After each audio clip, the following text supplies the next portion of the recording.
time. What was the tagline for this one? It was "Love Never Dies," wasn't it? Love Never Dies, yeah. Love Never Dies, yeah. Bit different from the original novel in that regard. Slightly. Just a little bit, which is ironic because it's also simultaneously the most faithful Dracula adaptation. It's very peculiar in that regard. Yes. Sorry, I'm just getting the bearings. I'm like something from the 19th century, so it's like, yeah, this is all working. The little bits of coal have gone into the laptop. They seem to be burning away. Yeah, it's all good. Turning in his wheel, the steam's all coming out the top, that kind of thing. Yeah. We learn from failure, not from success. I think that's another quote. Honestly, don't tell me about it. My old chugging laptop, which I'm on now, actually is basically hamster powered right now. Essentially Victorian. I'm trying to think what the last thing we did was. We did The Omen last Clash Christmas. of the Titans. Was it? It was Clash of the Titans. Right. Yeah, we took a sort of detour from the beaten path. Though this is very much sort of back, very much in the brief of something which is, not only very aware of itself as a piece of media, but is absolutely, exploiting it at every. It's amazing. So this is properly back on our. Our definitive path, isn't it? Definitely. Just on the subject of Clash of the Titans, that video was the most successful of all of the Not the Same Log episodes we've done. Wow. Like a country mile.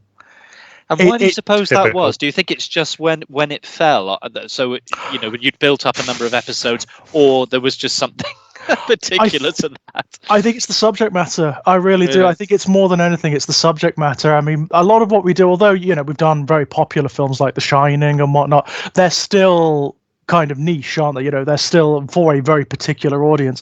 Clash of the Titans has a kind of universality, which so many people will have chimed with. I think it may have been something. I mean, the thing is, you can never tell with YouTube. It can be any number of things. The algorithm could have just picked it up because of God knows what. God. I'm kind of fascinated by that because in my supreme ignorance, I really thought it was just something a little bit from my own childhood that maybe a couple of generations or our generation didn't really know about. So I'm genuinely surprised. So that's cool. Well, given our milieu, I thought it would probably be one of the less successful in terms of views and whatnot. I thought people would say, well, that's not really my kind of thing. It's a bit too far off the beaten track. But no, that one sits high on this particular tree. Oh, nice. And I think we all rather relished that one as well. So it was probably a really positive one. So.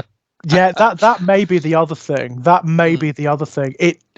It is just unambiguously positive. There's such incredibly good energy coming out of that one.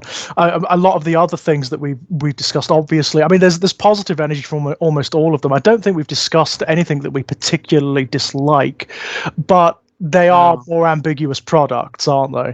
You can't necessarily have a holly jolly talk about The Witch, for example. It doesn't really lend itself to that kind of interpretation, does it? No, it's a good point. Well, I mean, you say this one, Bram Stoker's Dracula is more on the beaten track, but you know what? I think, at the same time, I do think this is very akin to Clash of the Titans in that regard, because this is kind of a feel-good one too, insofar as I'm concerned. Yes, I know this one is. I mean, I like it. I'm going to nuance that across, I'm sure, but I would probably make the argument that this one's actually a great passion of yours, isn't it? Yeah, I love this film. I think it's absolutely stunning. Are you guys familiar with the critical reception of this film? I sort of reacquainted myself with it. I just scanned down the Wikipedia page and everything because I do remember it coming out. I was a little young for it, but I do remember the big hoo-ha. Me too. I was 9. I was a bit older than that, but not a great deal older. But I remember the absolute. Like a couple of things around that period that I was just annoyingly a little bit too young for. I was so geared up for this because. Dracula in its various iterations I mean, I'd yet to read the novel, although I had my little penguin version of the novel. Not penguin. The Ladybird one. The You had Ladybird. and it's so I good. had Isn't that it? set. It's wonderful, and I read it, but I also was gifted, and I have to say, to this day, it's my very, very favourite Christmas gift. I was about 8 or 9, must have been 9. Yeah, I think I was about 9, and I was given an audio, a double cassette audio of an adaptation, a play adaptation, which had various people in it. I think oh crumbs! I used to remember all the cast, but it was by a company called Argo, and I've still got it on tape, and I dare play it. No, I've Freya apart at this point, presumably. Exactly. I mean, I'd really love to get it converted onto a disc or something. Maybe. I mean, it may be one of those bits of lost media that you can find floating around YouTube as a recording. So those Ladybird horror books, those are all up on YouTube as videos. Yes, they and are. Readings. You know. Yeah. I had all of those. I loved those. Me too. They were Too. fabulous. I mean, I think my very first exposure to both Frankenstein and the Strange Case of Dr. Jekyll and Mr. Hyde were through those books. Yeah, they were fantastic. But that double cassette, which was about, I think it was something like 3.5 hours, and being an only child, we used to do lots of car journeys between like different wings of the family, and I just remember so acutely being on the back seat of a car and just being plugged into that thing time and time and time again, and I absolutely adored it. So when this came out, I remember being so near yet so far, that feeling. And it was I remember it was exactly the same situation as when I had my brief childhood James Bond phase, and License to Kill came out, and it was too old for me because it was the first to break out of the PG rating and into a 15, I think it was. So my cousin, who's 10 years older than me, he went to see License to Kill and basically did a kind of oral story of what he could remember, and he did the same with Bram Stoker's Dracula for me. God bless him. that kind of chimes with me too, because of course, I mean, what would happen with me it's the same old story. I must have told this story a million times on this podcast, on Strange Playgrounds, on What the Hell Is Wrong With Us with Kit. You know, it's my mum. It's always my bloody mum. She went to see it obviously at the cinema, you know, being the horror aficionado that she is, and then came back and told me all about it. So it was like, just wrapped, just like telling me about all of the scenes, you know, the scene at the beginning with the train and the image of the eye opening in the sky and all of that kind of thing. I was just, this sounds so good. And then later on, do you remember when it came out on VHS, there was this wonderful limited edition that was in a coffin-shaped box. Coffin-shaped box, yeah. And it had it was the golden age of stuff like that. Do you remember the Alien trilogy face hugger box, face hugger case? Yeah, of course, yes, very much so. But that coffin box, it had the VHS in it, and it also had a copy of the novel, which of course had been reprinted for the film.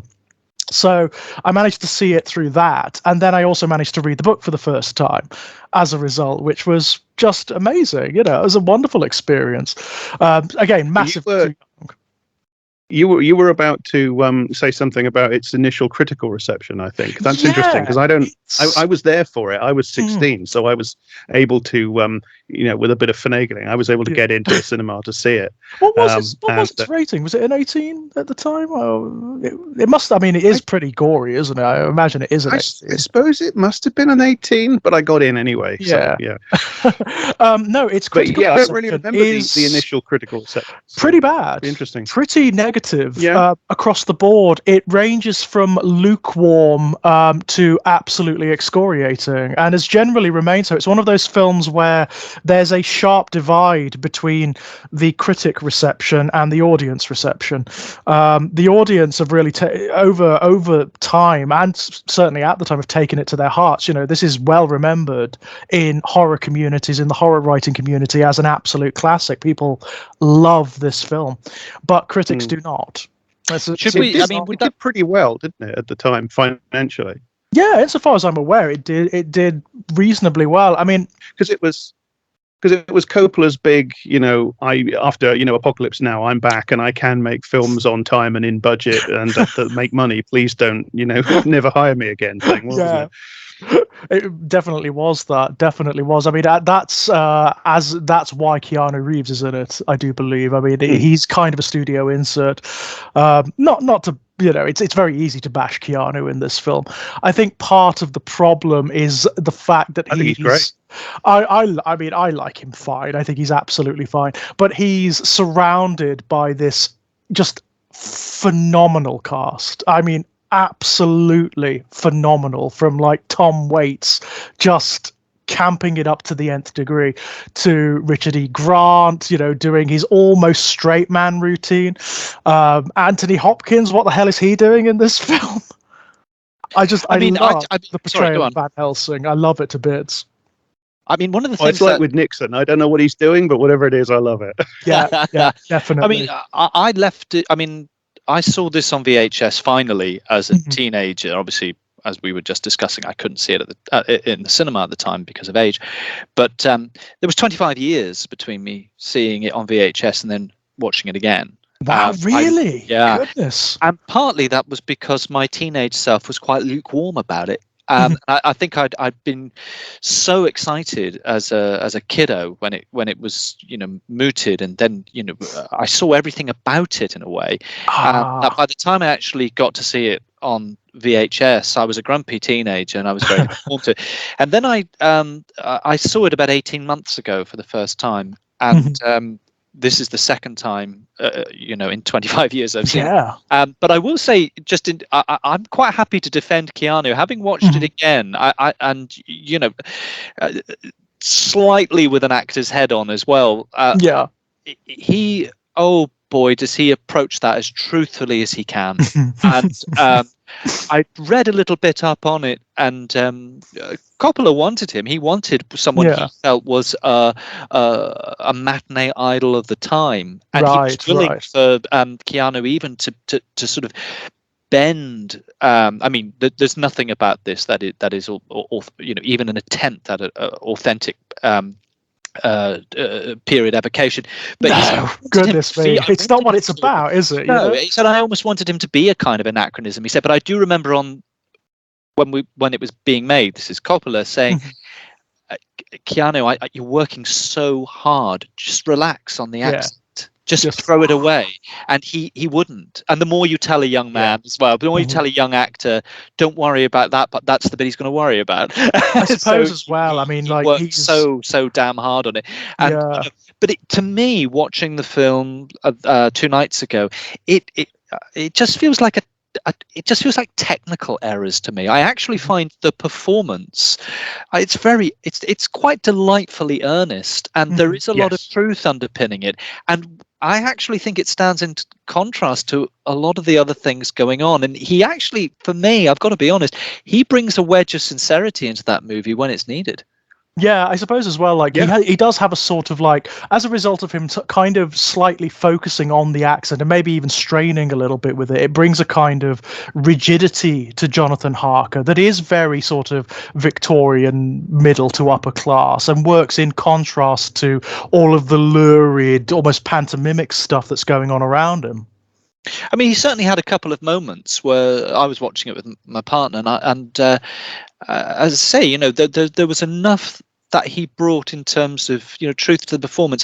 There's the one point where he's finally escaping, and I was on the edge of my seat, and it was largely through performance. I was like, oh, come on, you can do it. It was all very that, because there was just, as I say, there's an earnestness about him. There's an earnestness about him in most things. I mean, he's a leading man, and he's in some ways limited as an actor. I mean, he's not the most versatile, but I was sort of quite admiring of the fact that you're really trying to bring something to here, and you've got a technical issue in your way, really. But it started to melt away for me, I must admit. Every actor is limited in some way. Paul Schofield couldn't play every part. I'm teaching grandma to suck eggs. But he gets so much stick for his generally, but his role.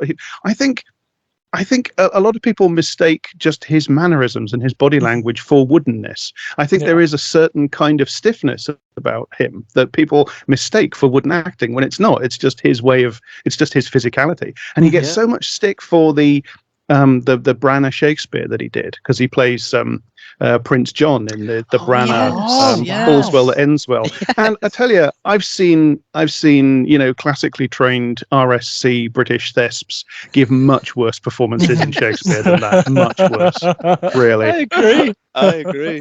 I do think the problem in the film is the accent. I think if he had just sort of not, if he just not bothered, if they just said Jonathan Harker has an American accent, deal with it. There you I think go. that, but all that would have been really, it would have taken away something that drew people's attention. That's what's happening. People feel like they shouldn't want Keanu there, so they're latching on to the big pointy sticky out thing, which is the accent, and they're saying, look how bad he is, whereas actually there's no reason for him not to be there, and the performance underneath the accent is great. And it's a difficult one to portray as well, isn't it? I mean, it's a difficult one to adapt, to be honest. John, like most of the characters, quote unquote, in the original Dracula novel are not characters at all. They're kind of archetypes, or they're ciphers, aren't they? And that's it. Even Dracula himself hardly ever turns up, certainly after the first, say, quarter, the real gothic stuff where he's playing his cat and mouse game with Jonathan Harker. After that, it's largely just retrospective, isn't it? Yeah, Harker's probably the most characterized character in the novel, actually, because you get that entire opening section that's in his diary. Yes, and, whereas, and then after him, I think probably Seward, isn't it? Because lots of the crucial stuff afterwards is Seward's journal as well. That's but they're not really characters. No, I mean the ones that must have been the most difficult to adapt are the women, of course, because they are not characters at all in the book. They are entirely interchangeable. Their voices are incredibly confused in the book because they both talk and sound exactly the same. Lucy, particularly, I think there is a difference, and I think you can, because I think Stoker tries to make Lucy just like his idea of a perfect innocent girl, and that just makes her so completely featureless. Yes, he talks all the time about their virtue, doesn't he? He talks about how vomitous. Which what I love about this adaptation, of course, is that it inverts that completely. Yeah, I think. Lucy. I mean, I'm just quite interested in just because I'm a nosy devil, really. I mean, and you mentioned at the top of it, George, about the critical reception the film got. I thought, just before we sort of like dig in, I'd be just really interested to know purely on a level of enjoyment or engagement, or what you both think of it. Just thumbnail. Oh, I love it. This film, I think it's wonderful. I think the critics fundamentally miss what Francis Ford Coppola was trying to do with this one. It's so clear to me that before this film before the first scene was ever started, they sat round a table and said, look, we can't tell this story straight.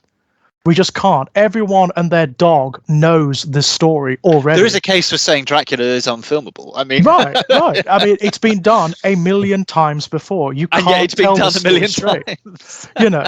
Everybody knows that's the story. Fascinating paradox about it. It's an unfilmable novel that it's one of the most filmed novels of the time. Right. To the point whereby it's basically become like a meta narrative now. Like people who've never seen any of the films, people who've never read any of the books know this story, and they could probably give you a fairly detailed outline of it, if not a thorough retelling. Everyone knows this story, so it's very clear that what they. Sorry, go on. I was just going to say, it's taking on the contours of a legend now. Like if you show an audience without any other context, you show an audience like a coach with a single man in it who's in Victorian period costume, the costume of a traveller, with a suitcase and whatever, and you show that at night with lashing rain and stuff, and the coach is going up a mountain. People, at least 6 out of 10 people are going to say, "Oh, that's it's a vampire Jonathan Harker, story." isn't it?" Yeah, it's a vampire story. He's going That's what they're going to going to think, right? Castle Dracula. Yeah. Yeah. Well, when you get to that stage, a story is in the process of becoming a legend. Mhm. When people can recognize a bit of it aesthetically, like And of course, cinematically, there's already this entire freight of imagery and language that audiences would have already known at the time, as a result of the previous adaptations that are basically legendary within cinema. They're part of the history and the lineage of cinema itself as a medium, right? yeah. So clearly, they went balls out with something completely different. They didn't want to recreate like the Bela Lugosi films. They didn't want to recreate the Hammer horror films. Thank God. They went for something pantomimic, something big and vibrant and beautiful that is knowingly over the top, knowingly lurid and sensual and colourful. And I applaud that immensely. What I find from a lot of the critics, they constantly compare this to the Bela Lugosi films, to the Hammer films, and it's like, well, it's not trying to be that. You are making a fundamental error here. Yeah, there is a horrible version of that. I think we've talked about this before, that sort of critic herd instinct thing, where they feel obliged to prize the older things higher. Yes, because it's the older version or the original version, it's got to be better. It's like they lose credit if they don't stick to them. I don't like any of them. I'll be honest, I'm not a fan. I am not a fan of Christopher Lee's Dracula. I'm just not. I find them more fascinating as they go along in a way, and I don't want to railroad it, but I think the only one I like. I like them when they become more comic. I like them when they become like Dracula 1972 AD. Then I'm in. Well, I think those are great, but I mean, I think the one that always sticks in my mind is it's a break and with the story in a quite a fundamental way, and yet it does something incredibly interesting of its own. And Lee about reaches the right age, and it's one called "Taste the Blood of Dracula," which is probably my favourite of the cycle. It really pushes some of the anxieties and obsessions that are in the novel and sort of flips them over in a way. Right. I think the real clever thing about it, it's a film that you could only do from the perspective of the 20th century, because it kind of puts Dracula in the position of an anti-hero who takes on the Victorian orthodoxy. It's a very interesting movie, and I say Lee, I think Jack and I have spoken about this before, and we both have a similar feeling that Lee is too young at the start. Is part of the problem. And I know that sounds very strange in the context we're going to talk about Gary Oldman later, but of course, this film is very different. But before we lose space, so what about you, Jack? I mean, what's your sort of your just basic response to this film? I will crave your indulgence for a moment to agree with you about Taste the Blood of Dracula. That is a really it's like a lot of the later Hammers are. It's bad, but it's a very interesting movie. It's an interesting it's bad as a Dracula movie, and interestingly, it wasn't even supposed to be a Dracula movie. It wasn't supposed to have Dracula in it. They rewrote it to put Dracula in it because they needed the money. So it's a really fascinating mishmash. There's interesting things about all the later ones.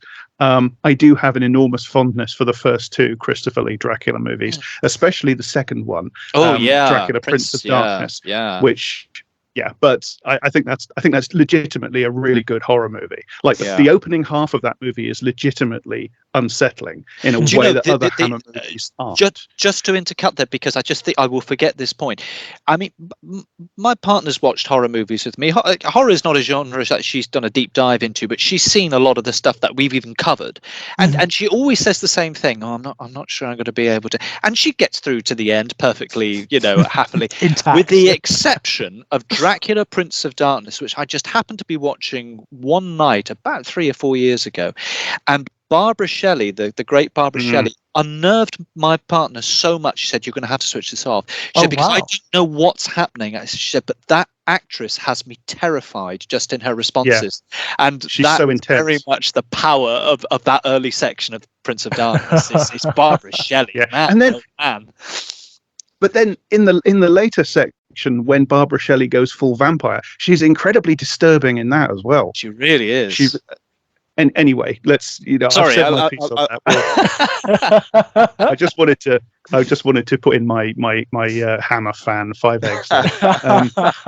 This is a movie that I've really done a 180 on, because I was the kind of nerd kid who had read the novel by the time I was, I don't know, 11 or something like that. I was precocious enough to have done that. I wasn't precocious enough to realize at that point that the novel actually isn't very good. It's one of the most fascinating novels ever written, but it's not actually very good. No. The first half is quite good. Glorious. The second half is okay. The first third is great. The second third is okay. The last third is abominable. It really is, isn't it? The way it just stops, and almost incoherent as well. There's no confrontation. There's no denouement at all. The fascination of that novel lies in the fact that Stoker has no idea what he's writing or why. He doesn't. He is completely oblivious to all the undercurrents, which is why they're so powerful. Anyway. So that's just the background. I was a very young fan of the novel, and I was also precocious enough to be into Francis Coppola. I was quite young. I'd seen The Godfather Part 2. I considered myself at this very young age to be, a cineast. Yeah. So I'm 16 years, and I have like in my own mind my picture of how this novel should be filmed, and my picture of it is it's shot in a very realist style. It's very austere. It was like my picture of it was like a very slow. Almost like a period costume version of The Exorcist, in that very cold, restrained, realist, etc., etc. So almost documentarian, not unlike something like The Conversation, for instance, by Francis Ford Coppola. Now, so I hear Francis Ford Coppola is going to be directing a new version of Dracula, and it's going to be quote unquote faithful to the book, right? So my hopes are up. I'm 16 years old. I get in to see it. I sit there and I'm thinking, what the fuck is this? What is this shit? What is this? This isn't faithful to the book. I'm outraged by it. Yeah. It's not faithful to the book. It adds this, it adds that. The tone is all wrong. I hated the whole thing, right?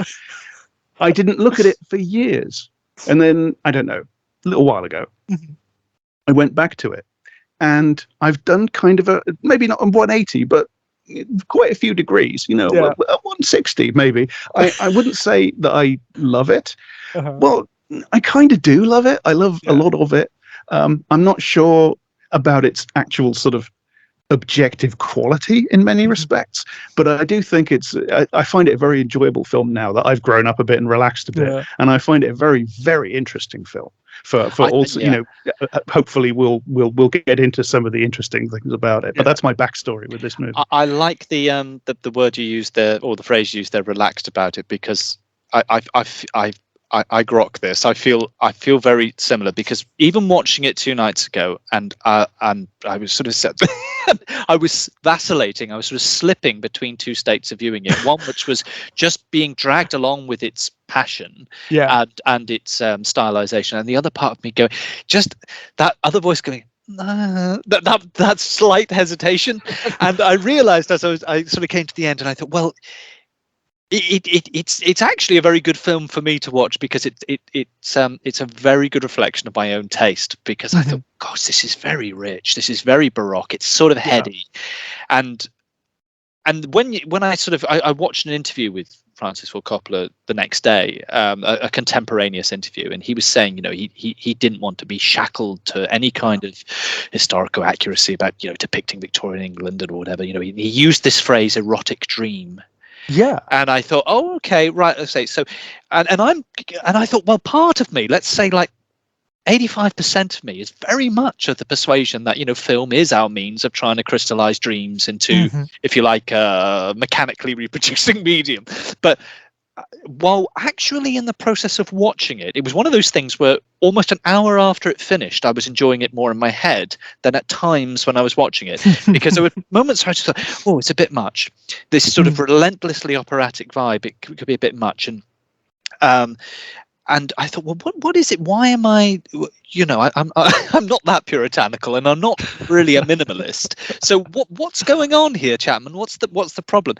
And one of the things I think is actually a real bonus of the film, and I almost never say this, but one of the things I appreciated about it was that it broke the 2-hour mark, because there is so much stylization and there is so much busyness that I was actually grateful for the space. Yeah. Because I thought, well, it's got a chance to breathe in time, if not in space. And I think what it came down to was just a few moments. And there was one in particular, and I turned to my partner, I said, this is probably the most frenzied bit of it, which was, and it actually happened in a very small scene. It's the scene when Dracula and Mina are in the private box together. And yes. It's an intimate little character scene, which, it's built around dialogue and the interaction of the actors. And it was the one point where I found the continual use of more double exposures, more shadow play, more experimental sound just annoying. And I was like, and I think what I realized at that point was, Francis, my God, just let some scenes go. Some of this stylization, some of this extreme aesthetic, and this real statement you're making, and this commitment to an erotic dream on celluloid, I really do appreciate more now than I did as a grumpy 15-year-old. But I just wish you'd let some scenes go. And I tried something the next day, which was I went back and I watched a half-hour section of the film, perhaps doing away with one of its most salient features. I took the color out. I watched it in grayscale. And considering so much of that film is so consciously color-coded, suddenly there was a kind of peace at the heart of the frenzy. And I watched the whole half-hour sequence in black and white, and I enjoyed it far more. Yeah, this is interesting, because I've done something similar with this film, which is that I once experienced this film without looking at the screen. I just listened to it. And wow. It works astonishingly well as a radio play. Wow. It really does. I guess with the voiceover, so much voiceover. I was going to say, thinking about it, a lot of the dialogue is actually exposition. It is explaining what's going on. So yeah, I can see how it would. And a lot of the sound effects, a lot of the Foley is very stylized, like in the battle scenes at the start. I mean, the film is being incredibly stylized at that point, because the battle is depicted, because Coppola's doing this on the cheap. Really, I mean, this is something else we have to talk about with this film. It was done on the cheap, which is amazing to think, really, isn't it? Yeah, they barely had any location shots in this. I don't like the stuff in the garden. That's all in a studio. It's all sound stages, isn't it? Yeah. I think maybe the scene where Dracula and Mina are in the street, that might have been shot, in a back lot. But I think that's kind of, and maybe I think the maze and everything, I think it's all in a studio. Wow. So yeah, this is actually a very cheap movie. And he decides to power through that by just being very, we're not going to show you the battle. What we're going to show you is kind of a load of silhouettes. What's very funny about that battle scene is it's really riffing on the animated Lord of the Rings. The rotoscoping and everything, and the way, and also the other glorious thing about that battle sequence is partway through, just before he's kissing the cross, it's like, hang on, that's James Bernard's score from Dracula 1958. I've never noticed that. Bum, bum, bum, bum, bum. It's just a couple of notes change. If you're not careful, I'll. That's the. If you're not careful, I'll sing you my Dracula song.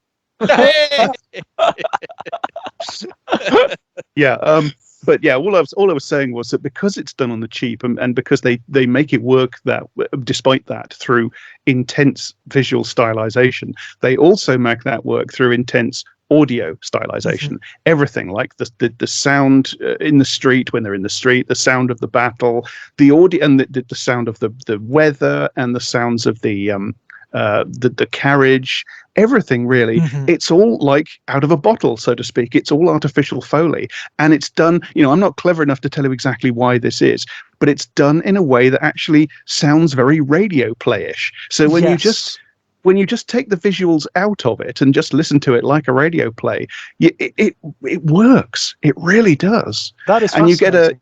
you get a kind of a slightly more restrained version of it, where you do feel like some of the talky scenes can breathe a bit more. Yeah, I agree. I agree with that. Yeah, where it's not overloading you with stimuli, with color and sensuality. I think it would just have been 3 or 4 scenes for me. I mean, I because rather like you, Jack, it's a film that I've gained an appreciation for the more I've relaxed as a human being, but also, you know, I did enjoy whole swathes of it the other night, but at the same time, it was just that slight agitation of so much is happening, and I'm feeling a bit overwhelmed in certain scenes. And I think that one was the key one for me. I just wanted it to be Winona and Gary Oldman just talking, because ironically it had also reached the point where he finally started letting go a bit of his performance with the big P, and I thought, oh, this is more like it. You look,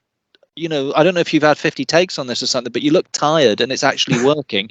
But of course there was all sorts of other things going on, and I thought, okay, I don't need a double exposure here, and I don't need the Foley to be doing what it's quite doing. I don't need all this shadow play, because actually what you two are doing, I mean, it's their best. I mean, I adore Winona, and I had a crush on her when I was a teenager and everything. It still exists. But I mean, she ironic, because I'm the has same with Gary Oldman, but struggle with the part, and yet in that moment she's really got it. And there are other moments as well, but it is one of the things about this film, isn't it? One of the things that there are not incidental scenes insofar as Coppola is concerned. Every single sequence, every conversation is an exercise in some new stylistic experiment. Oh, it's so baroque, is a set piece, right? It's so baroque. But of course, I mean, sorry, go on, Jack. No, I was just going to say it's very much in keeping, and Coppola, whatever else you want to say about him, this is a man who understands cinema and knows a lot about it. He's incredibly, literate in this stuff. So he's going to be aware of the fact that there is a weird way in which this story is kind of intertwined with the history of and the development of cinema as an art form. We've talked about Nosferatu before. Nosferatu, the Murnau film, is one of the earliest there was a lot of cinema before it, but it's one of the first films of its kind to really make a mark, artistically and culturally. And it's an experimental film in many ways. And then you go through the Todd Browning Dracula is one of the early talkies. I mean, this film is Hammer are experimenting with color and film stock. Of course. I mean, this so film it's in a way it's very traditional. Yeah, the story of cinema is tied up with the story of Dracula. Ultimately. But it also feels very concentrated here. I mean, I know it's like we're talking the 90s. I mean, it's a little bit ahead, but even the fact that the film, is taking place in 1897, and there is a real sense of. I agree with you about Coppola, but this is right back into the movie that is aware of its medium. As we've talked about on other films, that's been the films that have in the main been our talking points. And I think it's actually kind of fascinating that Coppola decided on calling it Bram Stoker's Dracula, because this is a film more about the novel and its endless recontextualizations on screen, radio and theatre, more than it is about Dracula. And it is a very conscious piece, like you were saying, sound stages, riffs on expressionism. I mean, if you take there's a bit where Dracula and Mina go to a tent where a kinematograph is showing essentially the Dracula from the start of this movie. It ain't subtle. this kind of this acknowledgement, ain't subtle. I mean, and Georges Millet's Devil's Castle is only from a year before this is said, 1896, and there are little riffs on Devil's Castle in this movie. Now, and then you go through to like Cocteau. And I think a lot of the color work in this is drawing on that color palette of Hammer. But the other interesting thing is, I find, is just in the context of its time, the early 90s. Yes, of course, Coppola is very aware of the tradition he's working in, and but this was also the period of films like Batman and Dick Tracy, which were also pulling this extreme stylization. So you almost get this crunch point in the 90s where there are certain films, particularly in films, I think, where they felt they could get away with it, so it had to be in certain genres, where they're sort of lifting the bonnet on filmmaking again. They're sort of getting away, mostly in things like horror and comic strip heroes, and science fiction and things like that, getting away from that ideologically driven notion of screen naturalism. Yeah.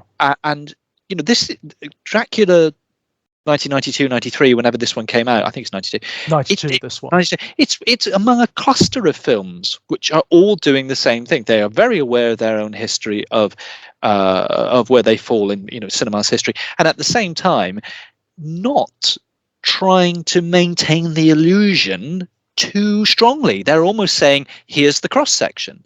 Batman does it, and in Batman Returns, I say the what's his face? Did Reds, Dick Tracy. Dick Tracy, yeah. I always forget. Warren Beatty. He's doing it with Dick Tracy, and then now you've got Coppola doing it here. I mean, you even have sort of pseudo-animated films doing it with things like Who Framed Roger Rabbit, etc. That's really interesting. Yeah. The 90s are kind of the decade where you are starting to feel that crisis of realism in very much the same way, that art in the early 20th century was forced into a kind of crisis of yes. where do we go now with representation, now that the photograph exists, now that cinema exists. Yeah. You have in the 90s that beginning of the crisis of realism that is being created by the development of digital technology. So the 90s are really, I mean, if you take like this and Dick Tracy and Batman, that's 89, but the long 90s at the start, Tim Burton's Batman, and then through till like the end of the 90s, you have the absolute triumph of the new triumph in relative terms of the new style, the new digital tech version of making these sorts of movies, which is Phantom Menace. The 90s are really that fulcrum period where Hollywood is trying to say, okay, well, we can almost do this with digital now, and the possibilities that like Alien 3 punches above its actual abilities when it tries to use digital technology, as do many films of that era, which is why the CGI from that era is incredibly ambitious and looks bad, and occasionally they pull it like off, terrible like in Jurassic films. Park. Yeah, like Hollow Man, for example. Terrible film, readaptation of The Invisible Man, sort of, kind of. Very, very ambitious in terms of its CG. Very ambitious, but on the other, I mean, I think what Elliot was saying is really acute about that sort of raft of films more at the start of the decade, which are being very self-consciously meta about their aesthetics, about the aesthetics of fiction. Batman, Dick Tracy, and this. It's a really good, really good sort of catch those three together, because what they're doing is very. Because it's marrying the uncertainty about art to the concerns of Victoriana, which the original Dracula was obviously expressing, concerns about science and about cultural appropriation and so on and so forth. They're all in their own way very gothic movies as well. Like the Warren Beatty Dick Tracy is a very strange film when you actually look at it. Deeply strange. It's weird. It's about it's almost Cronenberg or John Carpenter in its concentration upon physical quote unquote deformity and things like that. Yes. But what those films are all doing is they're being very, here is a self-consciously stylized landscape. Here is a stylized city. The Gotham of can't remember the guy's. Anton Furst, I think, was the designer. Right, yes.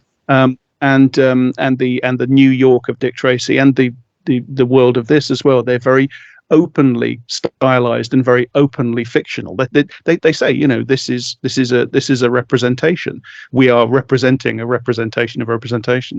With all these lovely matte shots and things. Yeah, gorgeous. Yeah, but it's the way it leaks actually, because it's like sort of the last gasp of that kind of pre-ultra realism that CGI was just about to bring in. Yeah. And of course, all the fantastical genres of which this cluster of films is in, they sort of the way, but it's very interesting how it leaks, because obviously you get, say clearly obvious one. David Lynch throws it into new genres. Oliver Stone, and I'm not only thinking about things like Natural Born Killers, but even when Stone does something like Nixon, that hyper stylization and operatic levels of in Nixon, which is a deeply fascinating film. But then what I almost like is the full circle that travels, because it's like you've had Batman, Dick Tracy, Bram Stoker's Dracula, then it sort of leaks into film. Even JFK. Where they have a really hyper real quality, and everything, and every shot and every edit is just slightly askew in some way, and every bit of sound dub and sound design, and then it almost reaches a frenzy point at the sort of tail end of the decade, and I'm thinking particularly of something like From Hell, which is almost unwatchably over stylized. Yes. So it's reached the point of, oh God, we've gone.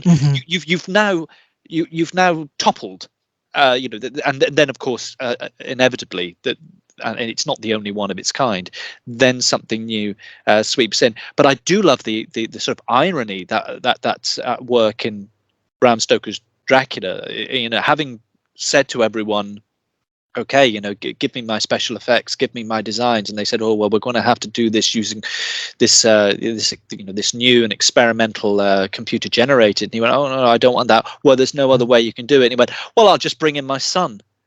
And his son just went, yeah, Dad, I'll do it. And every single special effect in the movie is done by his son, practically, and using techniques pioneered by the likes of Tolman and Orson Welles, double exposing film, masking off cameras, turning cameras upside down after masking them, and reshooting, and then reshooting, and then reshooting, and reshooting, and then double exposing or triple exposing. Matte paintings, glass paintings, you name it. Roman Coppola just went, he basically just handed him a job. He said, do you want to do all the special effects? Because all the experts have told me that they can't be done. He went, oh yeah, I can do that. Shooting dry ice through absinthe and things like that. Yeah, just in the process, kind of just reinvents in the process reinvents the early, crude, brilliant experimentation of early cinema. I mean, when everything had to be practical. The only occasion where I've gone, you know what, nepotism, all right, in this occasion, absolutely fine. I mean, that's another incredible special effects work. You are aware, but then that's in keeping with the rest of the movie. As I say, there's a sense that this is a movie that lifts the bonnet and is sort of presenting us with process. Yeah. But I find the effects. This is one of my things. Gorgeous. Realism is an ideology. It is. Realistic is an ideological claim.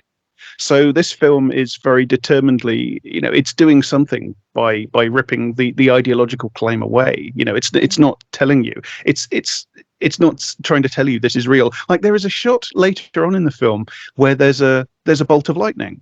Yeah. And it is visibly an effect. It is just visibly an effect. Mm-hmm. And the it's film an is old just optical completely effect, relaxed about it? that as well. Yeah. And there's a wonderful moment where Roman Coppola said, actually pretty much said, Dad, I'm not sure about that, when he said, no, I love it. He said, keep it in. He said, because there's that'll get people on a visceral level. It's obviously not lightning, but we're keeping it. But that's the film all over, isn't it? Yeah, that's it really the film is. all over. It is not concerned with realism, quote unquote, as most film critics would understand it, certainly as most YouTube critics would understand it now. It's creating its own very particular hyper reality, which is pantomimic from the start, right? Wonderfully traditional in the sense, I mentioned Georges Millet earlier, and we've got mime and movement and shadow puppets and shadow play. We've got text running across the camera. We've got, I mean, I know it's a bit early for that, but we'll come in slightly later. Voiceover and of course, as you say, that I love the kinematograph sequence, if only because I think the great joke he pulls is he's cranked the camera and then they've put a grain on the film, but it's in color, and that again, that separation. We're not doing historical reality. We're not doing naturalism. We're not and that's in the dialogue this piece of silent film is in color. Yeah, it's in the dialogue too. Dracula himself, Dracula, a patently unreal entity, an entity of myth, says to Mina, there are no limits to science. Yeah. It's like, what? You are a mythic devil. What are you talking about? No, and that scene where you have the mimicking of the early film stock in color in the street. That is, I mean, you mentioned JFK earlier. That came out the year before. I mean, the whole thing there is that the film is a mosaic of different types of film. That is what it is at its most basic level, because at its most basic level, what that film is trying to do is to investigate memory, the process of memory, the feeling of memory. So it's putting all these different types of film stock in, and it flicks back and forth between archive footage, new footage, black and white, grainy, clear, 8mm footage, etc. It's demonstrating aesthetically, as only cinema can, really, the way in which memory is constructed and patched together and pieced together. And it does a better job than it knows, of course, because of course the actual empirical claims of the film are a farrago of nonsense. So what it does is, despite itself, it demonstrates the fact that memory is something that we just make up. Essentially, it's something that we confabulate. The film does concern itself with that in terms of its narrative as well. One of the more interesting subplots that it introduces, which is not even explicitly stated, is this notion that Mina is somehow a reincarnation of Elizabeta. And somehow, through Dracula's manipulation, somehow comes to remember that. So it works on both the macro and the micro level, yeah. And it's a wonderful theatrical device as well, because I mean, because this is sucking things in. It's like a black hole. You also get the multi-rolling of Tony Hopkins as well, which emphasizes theatricality, but also then draws attention to this idea of reincarnated beings. And then it's actually, it does give it a sort of odd poetic realism, in the sense of, well, he did have to wait 400 odd years before well, on a purely narrative level, the reason Mina is made the reincarnation of Elizabeta is that it gives Dracula some motivation other than I'm an evil bastard, right?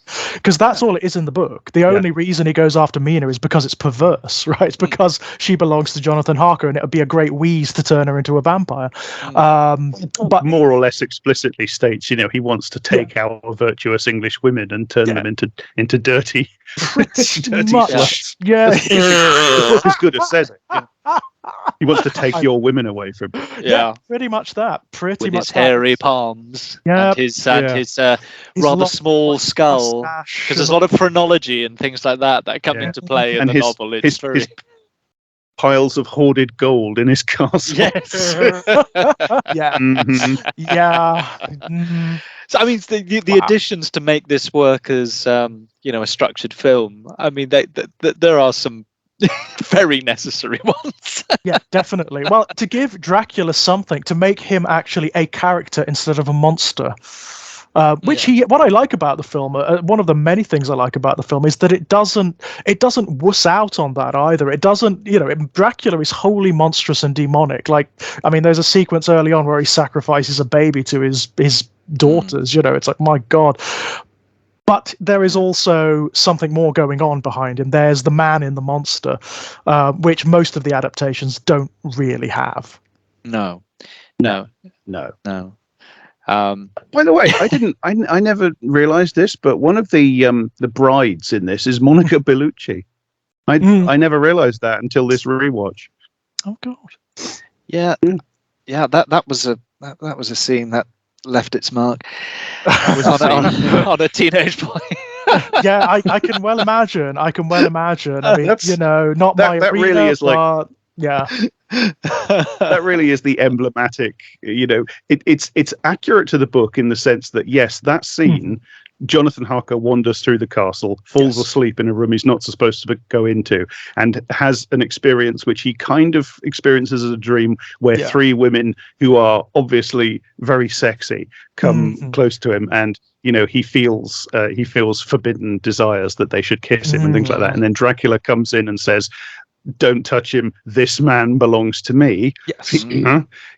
But that happens in the book. Yeah. Yes. So it's accurate to the book in that sense. But of course, every other thing about it's this weird sense in which it can claim accuracy as long as it's technically accurate in that it sort of it mimics the events as they're described in the most basic and utilitarian description imaginable. Yes. And then it can fill in all the gaps that are left with its own stuff. So in the film, you get essentially an orgy where there's 4 people in a bed, and they're sort of giving him a blowjob, except with teeth. Yeah, certainly the implication. Yeah. I mean, it doesn't quite go so to it the takes extent of like the layer of the white worm, but it's interesting because the anxiety, you know, these. But it takes everything that's submerged in that part of the novel, everything that Bram Stoker was sort of unconscious of or semi-conscious of, and it just lards it over the screen and says, "Look at this! Look at this!" But it's really interesting in that respect because, you know, a great deal of, as you rightly said, a great deal of that novel is driven by Bram Stoker's neuroses. Isn't it just? But also, you know, the neuroses and anxieties of the Victorian era.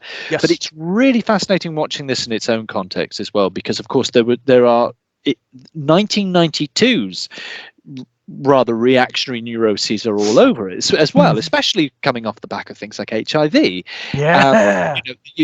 AIDS, panic, and obviously with the Victoriana as well, that, you know, sexual repression, you know, but also this kind of titillation, but also anxiety over polyamory, bisexuality, anything but the most kind of vanilla kink, and sexual freedoms. It's really, because I mean, we even have Lucy fucking an animal in this. She's so far out of the light of God or any wholesome conceptions of love, but ultimately everything comes back. I mean, about being in the light of God. You know, the monogamous marriage of the Harkers is restored, and this is a movie which is, you know, obviously it's about revenge, renouncing God, reincarnation, but true love is that thing which brings one back to the light of God. I mean, it is a very, very conservative, with a small c, story, and actually the additions up that. I mean, this is very much, there's a really quite puritanical side to Coppola's film. Yeah, but in a underneath very all of, like, 90s. Yeah, in a kind of lurid, almost soft-core way, right? Even the this, parts that are lurid, the parts that are sexual are lingered over, right? They are absolutely. Coppola saying, no, this is part of the story.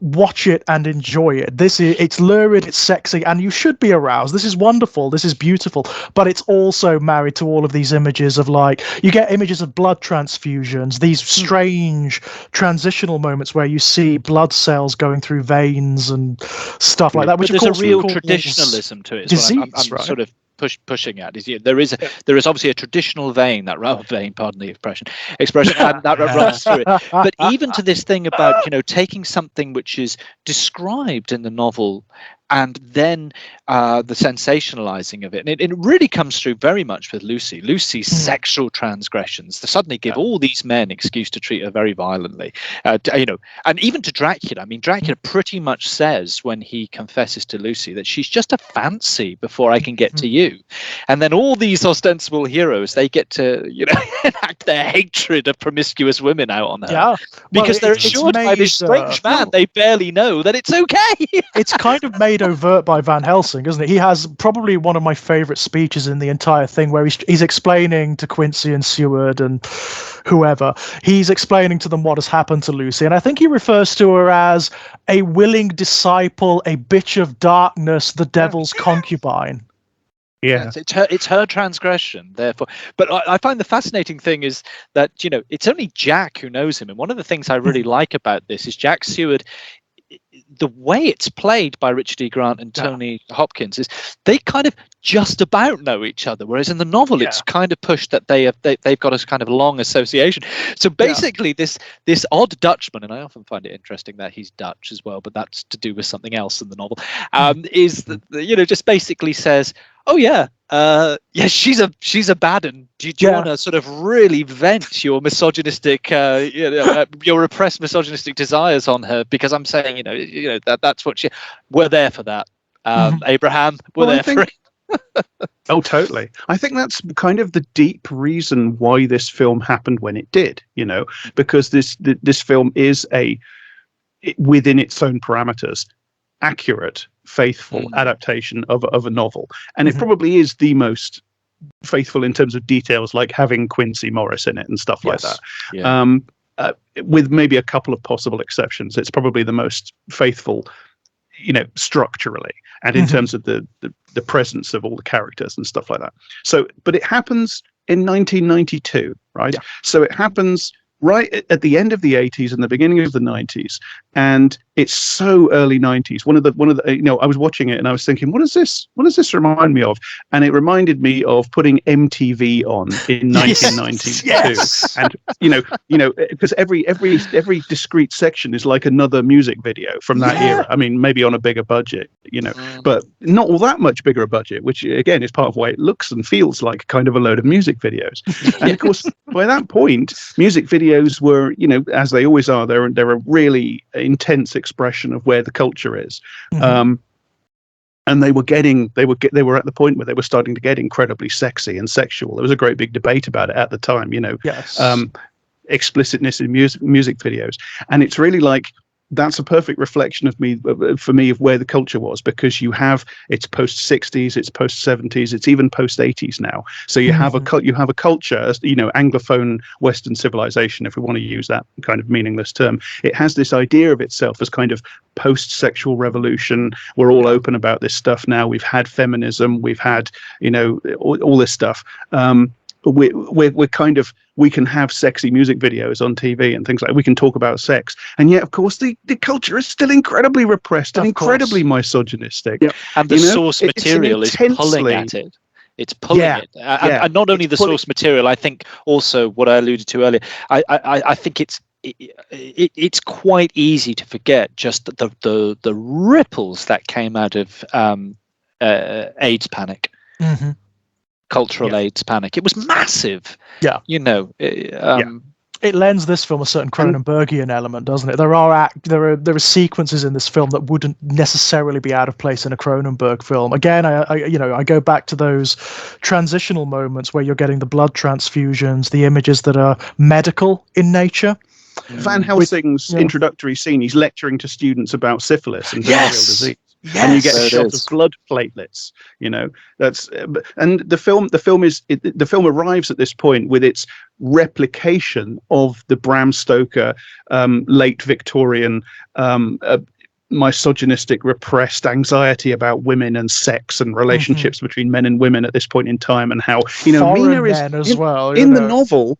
In the novel, Mina is very determinedly written as a modern woman. She has a job. She uses a typewriter. She's characterized by all the men in the novel as this very strong woman, this very determined woman, etc. She looks kind of feeble in those terms to us now. But that is what the film is getting at. The film is actually trying to portray the new type of woman. And the book is incredibly ambivalent about her, because it's a culture that's on the fulcrum of a really intense change in these sorts of attitudes that's kind of started to happen but not quite, and it's just about to happen, and everybody can feel things about to shift, fantasiacal culture. And I think it hit a nerve, particularly on that issue, women and the role of women in society, the role of women's freedoms, sex, and the possibilities of the disruption of that sort of traditional sort of relationship. If you think back to that era, I mean, other Winona Ryder movies from the early 90s are about this kind of, what about this new generation that don't have these sorts of relationships that we understand anymore? Reality Bites and stuff like that.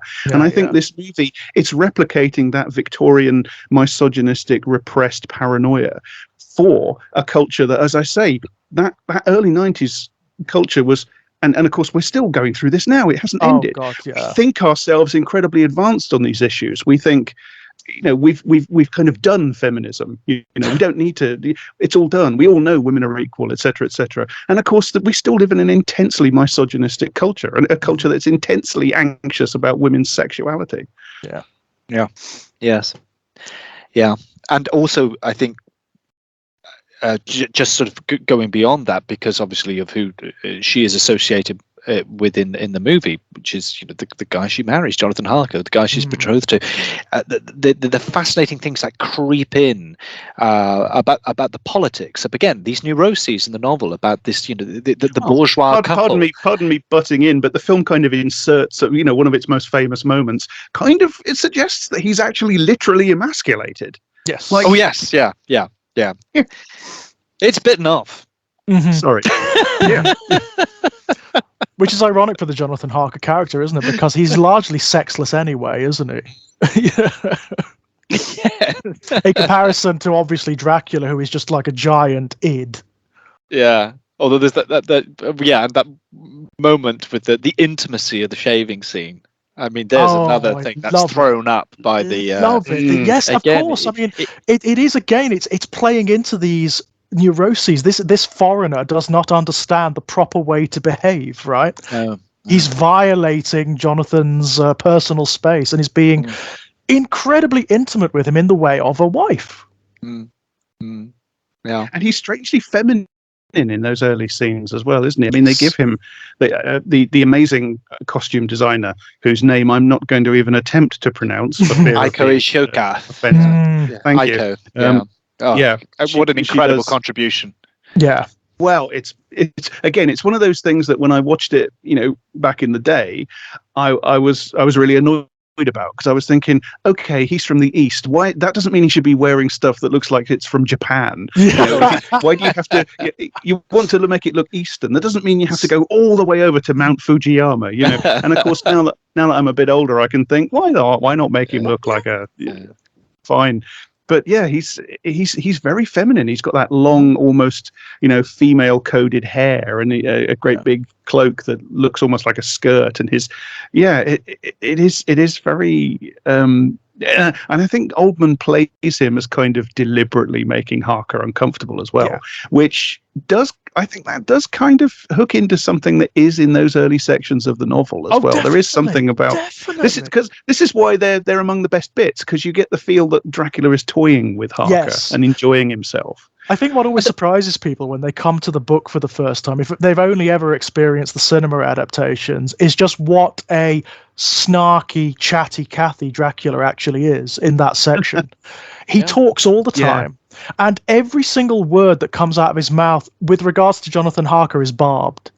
It's subtly so, but it's barbed. He's playing games. He's playing really unpleasant, passive-aggressive games with Jonathan Harker all through that first, quarter of the book, and it's great fun. It's really wonderful. This is another problem with a straight adaptation that the make Mina a reincarnation thing solves, because one of the big problems with the novel is that you get a third of the way in and Dracula essentially disappears. Yes. And he pops back in every now and again. But it's Dracula that's interesting. So he just disappears. So if you give Dracula this objective, he can be off on his own, away from the characters that Bram Stoker's interested in, doing his own thing. So we can cut back. We can have some time with the person we're really interested in. Yes. Yeah. That's true. It's funny because the other thing. Sorry, just crossing your mind. It's just that I was completely wrong-footed by the beginning of the film as well, because I was. It's very clear from the beginning how much I think it's like a black hole. So much is being drawn into it. Not only these other films, Murnau's films, and not only Nosferatu. I mean, there are parts in there that are straight out of Faust, not Murnau's Faust and Millet and so on. But drawing on mime and drawing on operatic, more operatic stuff, and of course. The scene when he comes home and discovers Elizabeth dead, is redolent of Romeo and Juliet. So I'm there thinking, oh well, he's in his Shakespeare phase now, and one of the things I thought, ooh, look at that, letters being fired on arrows. That's very reminiscent of Titus Andronicus. Yeah. And I thought, well, and then I read up on Vlad, and Vlad III's first wife did actually kill herself responding to a letter that was shot into the castle. So it wasn't Shakespearean, but I mean, it was just literally historical. Literally historical. But because it was stacked against that kind of Romeo and Juliet scenario, I thought, well, here we are. We're deep into the bard now. But I think it was concerning an imminent attack rather than the death of Vlad himself. But then, of course, it goes right into Marlowe with the Pact of the Devil. And I mean, that's another thing, of course, that this adaptation does, which I don't think any adaptation before did. It actually gives you a back mythology for why Dracula is Dracula. But it is still just readily. Yeah, but one of the things I love about that sequence and the fact that it is so theatrical as well, and you have that kind of Romeo and Juliet sequence, but it seems to go deeper into things that Shakespeare brings into his plays as well, because all I can think of was a number of the history plays in particular, where you have this scenario of the noble warrior doing the dirty work for political priests, and then we get this sort of, I mean, he looks like a warrior Christ, I mean, very deliberately so, renouncing them.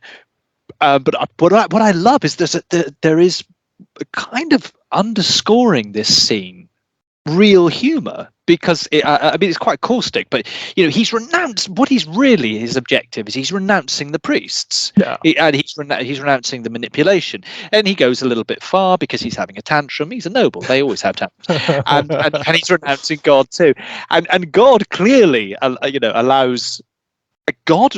allows evil to be created in that moment. So clearly we've got possibly an Old Testament God here going, well, this guy's having a bit of a tantrum. Oh, he's gone a little bit farther. I'm not going to give him a break about that. So then there's shades of kind of Lucifer in Milton. And I mean, Lucifer's sexier than Dracula, but even so, it's like this inpouring of literary text as well, and bits of theatre. But that whole scene of it with Tony Hopkins as the priest and Gary, I mean, it's like something straight out of Henry VI Part 2. It's like it was. There is a slight sense in which I think the Shakespearean debt is paid later on, where Van Helsing, for some reason, quotes Othello into the void. It's interesting. I wonder if that was Hopkins' innovation. I don't know, but it's just after he's killed the three brides, isn't it? Which is interesting because that bit he's quoting, it is the cause, my soul, let me not name it to you, you chaste stars, it is the cause. That's the bit, that's Othello talking just before he goes in to kill Desdemona. That's right. So that's interesting as well. Yeah, considering the context in which that quote is coming. Yeah, absolutely. But I mean, I don't know how. One of the things I was really quite struck by it, because I did watch the rather long documentary on my copy. I mean, extraordinary the way this film was put together. Simply, even before you get into the technical demands on it, and I mean, Coppola really did just say, "Oh well, I'm going to do this as a piece of ensemble theatre," and he just brought all these actors together, and they read the novel first. They literally sat around a table for days reading the novel, and then rehearsed it up like theatre, which I thought was fascinating. And then you had these wonderful moments like Tony Hopkins literally coming up one day with the idea of seizing her and dancing her and smelling her face, almost like I trying to ascertain whether she has been in contact with him, and that was from Hopkins, and Coppola's like, oh well, let's run with that. Okay, let's do that.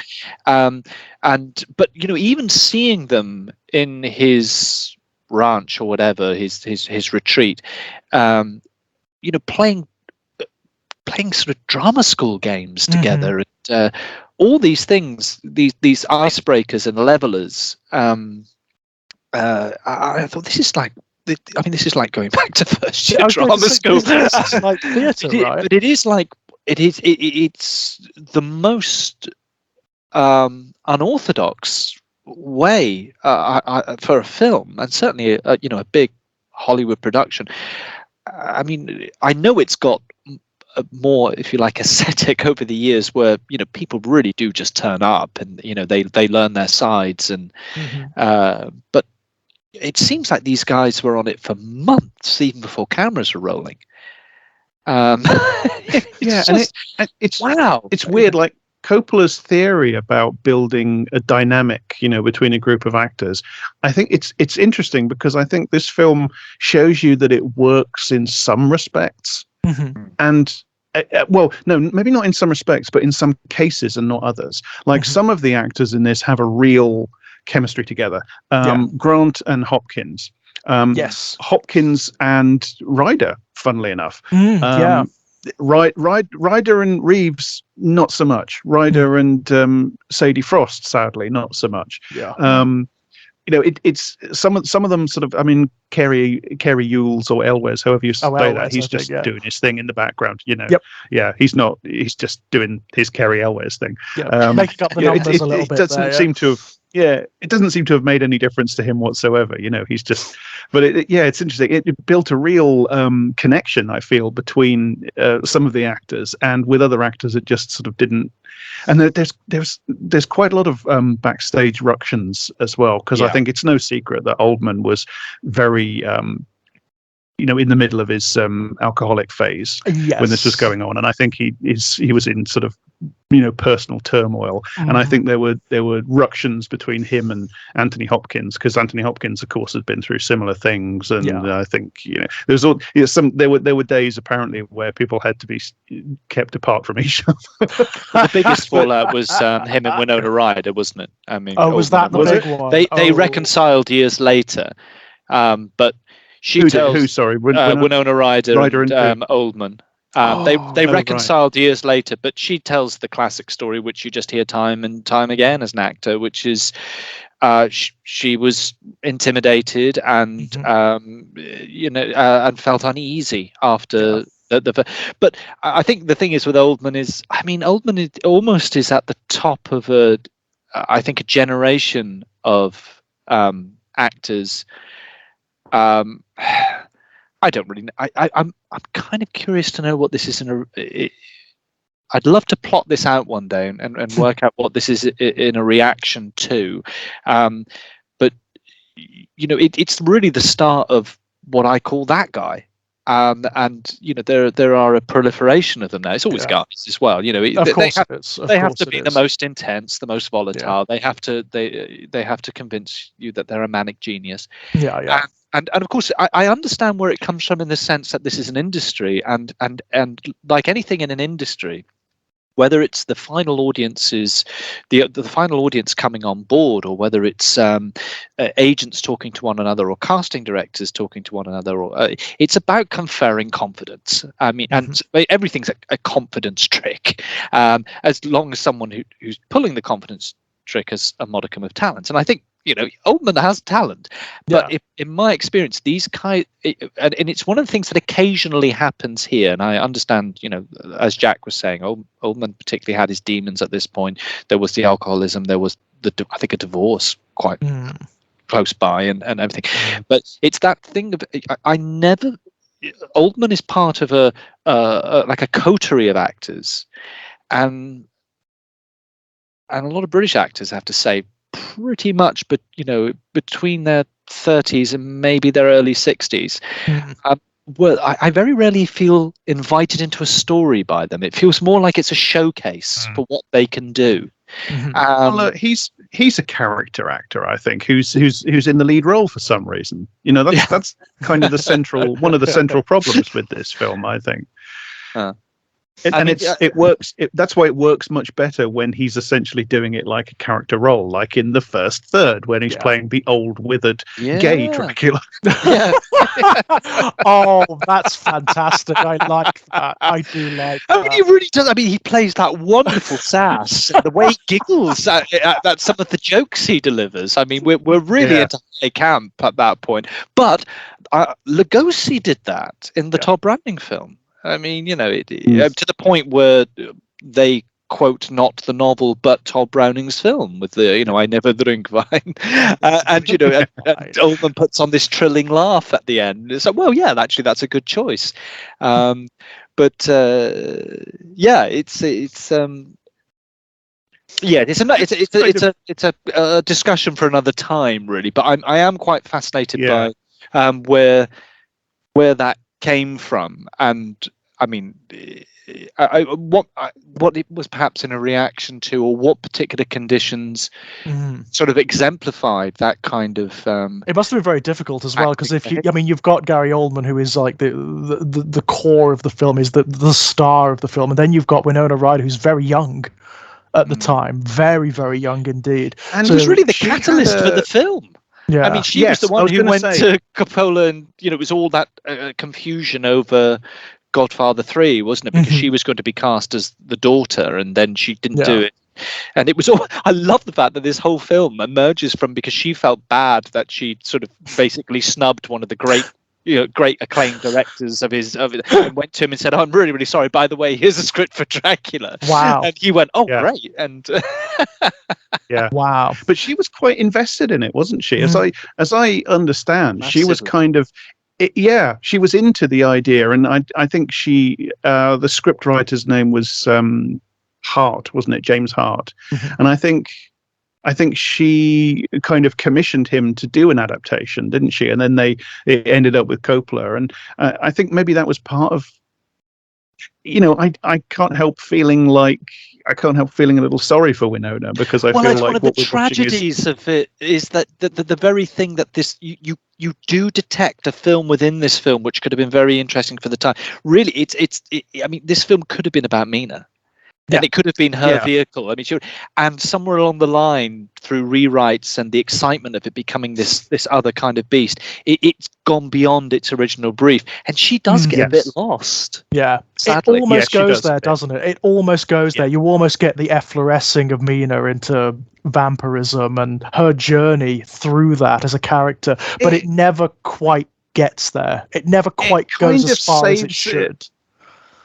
It kind of saves it just at the end, doesn't it? When you have the departure from the novel, where she follows him into the castle, and then she finally dispatches him, which does, it kind of makes it look like it was all Mina's story all along, which I think that's probably what Winona Ryder's idea for it was. You make Mina the reincarnation of the dead princess. You make Mina the central character, the hook for the whole thing, and that's it. But having her end it.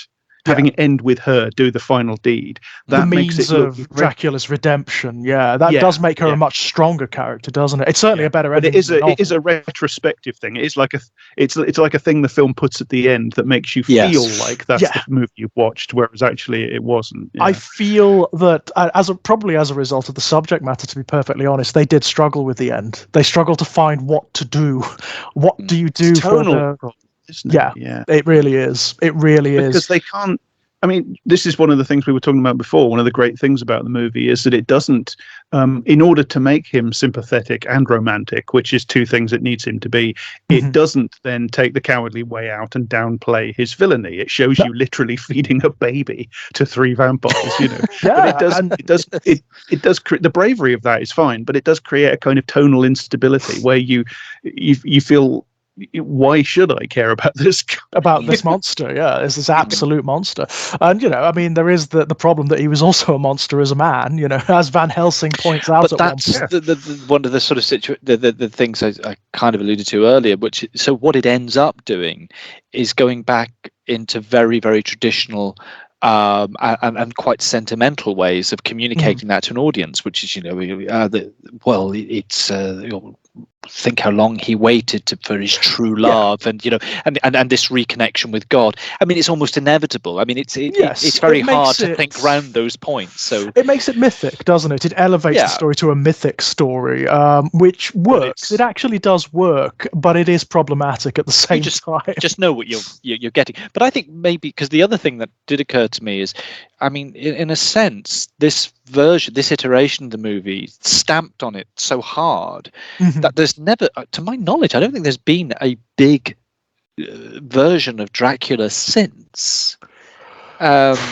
I mean, you've got the Frank Langella one in '79, and then you've got the you've got beforehand. I mean, even if you sort of discount the various where they depart wildly, whether it's Hammer or whatever, but there are adaptations quite close together, sort of within over a 30-year span. Yes. Well, we've had 30 years since this, and in a way, I think one of the interesting things about revisiting any text like this is probably a kernel of that is what we were saying about Mina. I mean, if it were to be done now, it would perhaps be interesting to see that sculpted version where it is done through the perspective of Mina, and then you can sort of revisit it from a slightly different. But I don't know where this stands politically in terms of Hollywood. Whether it's now like, well, we put a moratorium on that one now, or what? But I mean, it doesn't. Obviously, it doesn't feel like 30 years to me because it's happened in that bit of my lifetime where time feels very compressed. They had a go at objectively, it's a long time. They had a go at turning Dracula into a sort of superhero, didn't they? Yeah, they made yes. Dracula, they made a Luke, like a Dracula 2000 AD kind of thing. There was a thing with Luke Evans in, which is kind of an origin story. I think it was part of the attempt to build the dark universe thing. I know they did Van Helsing, didn't they? Yeah. Was that there is that. I believe it is Hugh Jackman. Right, yes. But that's based on a comic book, isn't it? Yes, that's based on a comic book franchise. Yeah. Right. But no, of course, we have had the Moffat TV version. Of course, it wasn't that long after Bram Stoker's Dracula. Of course, I mean, you mentioned him earlier, Jack, but Branagh did his Frankenstein, didn't he? It was all very much part of this. It felt like a wave of. There was a very minor wave of like, oh, we're taking it back to the original novels. Oh, we're bringing you the sincere stuff now, and that claim in and of itself was problematic. It was enormously problematic. I mean, the Branagh Frankenstein is really interesting. It's not a very good film. It's nowhere near as successful as this one. Yeah, God, I haven't seen that since I saw it at the cinema. It's bad. It's really, really, really bad. Unfortunately, I remember the problem that almost sunk it from the beginning, and this is that terrible thing sometimes of watching anything in a crowd in a cinema is. I think it's only about 5 minutes into the film, and it's the whole sequence, with the ship, out in the ice and in the tundra, and the captain of the ship asks him who he is, and Branagh turns to camera, and there's this big orchestral swell, and it's I am Victor von Frankenstein, and cue the biggest laugh I've ever heard in the cinema ever. It just sunk it at that point. It's like, well, no one's going to stay with this now. And there was just all the way through from that. There's nothing in the film that's as lurid as there is in this one. This one is knowingly lurid and overblown. That one, it's overblown in a Dracula. Yeah, absolutely, in a way that makes it feel silly, really insincere because it's silly. It's trying to have its cake and eat it, isn't it? It's trying to be a big sort of romantic Hollywood operatic, entertaining movie. He's very fond of making those, or what he takes to be those sorts of movies. But at the same time, it's trying to be very worthy and sort of glibly engage with the ideas. And what you end up with is this great big sort of po-faced muddle. It's kind of a mishmash. Yeah, it doesn't really work. You kind of want it to be one thing or the other. If you want to go for the big overblown monster movie that's ridiculous and just go for it. Don't worry about felicity to the novel. Just go for it. And it's trying to freight in. Again, it's that thing about conferring confidence and connotation, freighting in a kind of I don't know what you would call it, sort of an integrity, I suppose, by casting Bobby De Niro as the creature. It just very odd. It doesn't work. Obviously, I love Robert De Niro in so many roles. This is so bad. He feels uncomfortable. You can feel him struggling with the subject matter, and you can see it in his performance. You can see him thinking, I shouldn't be here. I don't feel right here. It's the oddest thing. On top of that, you've got loads of comic actors and sitcom actors because you know Branagh happens to be friends with them. So Yeah. I mean, you know, Bryars does a good job, but clean.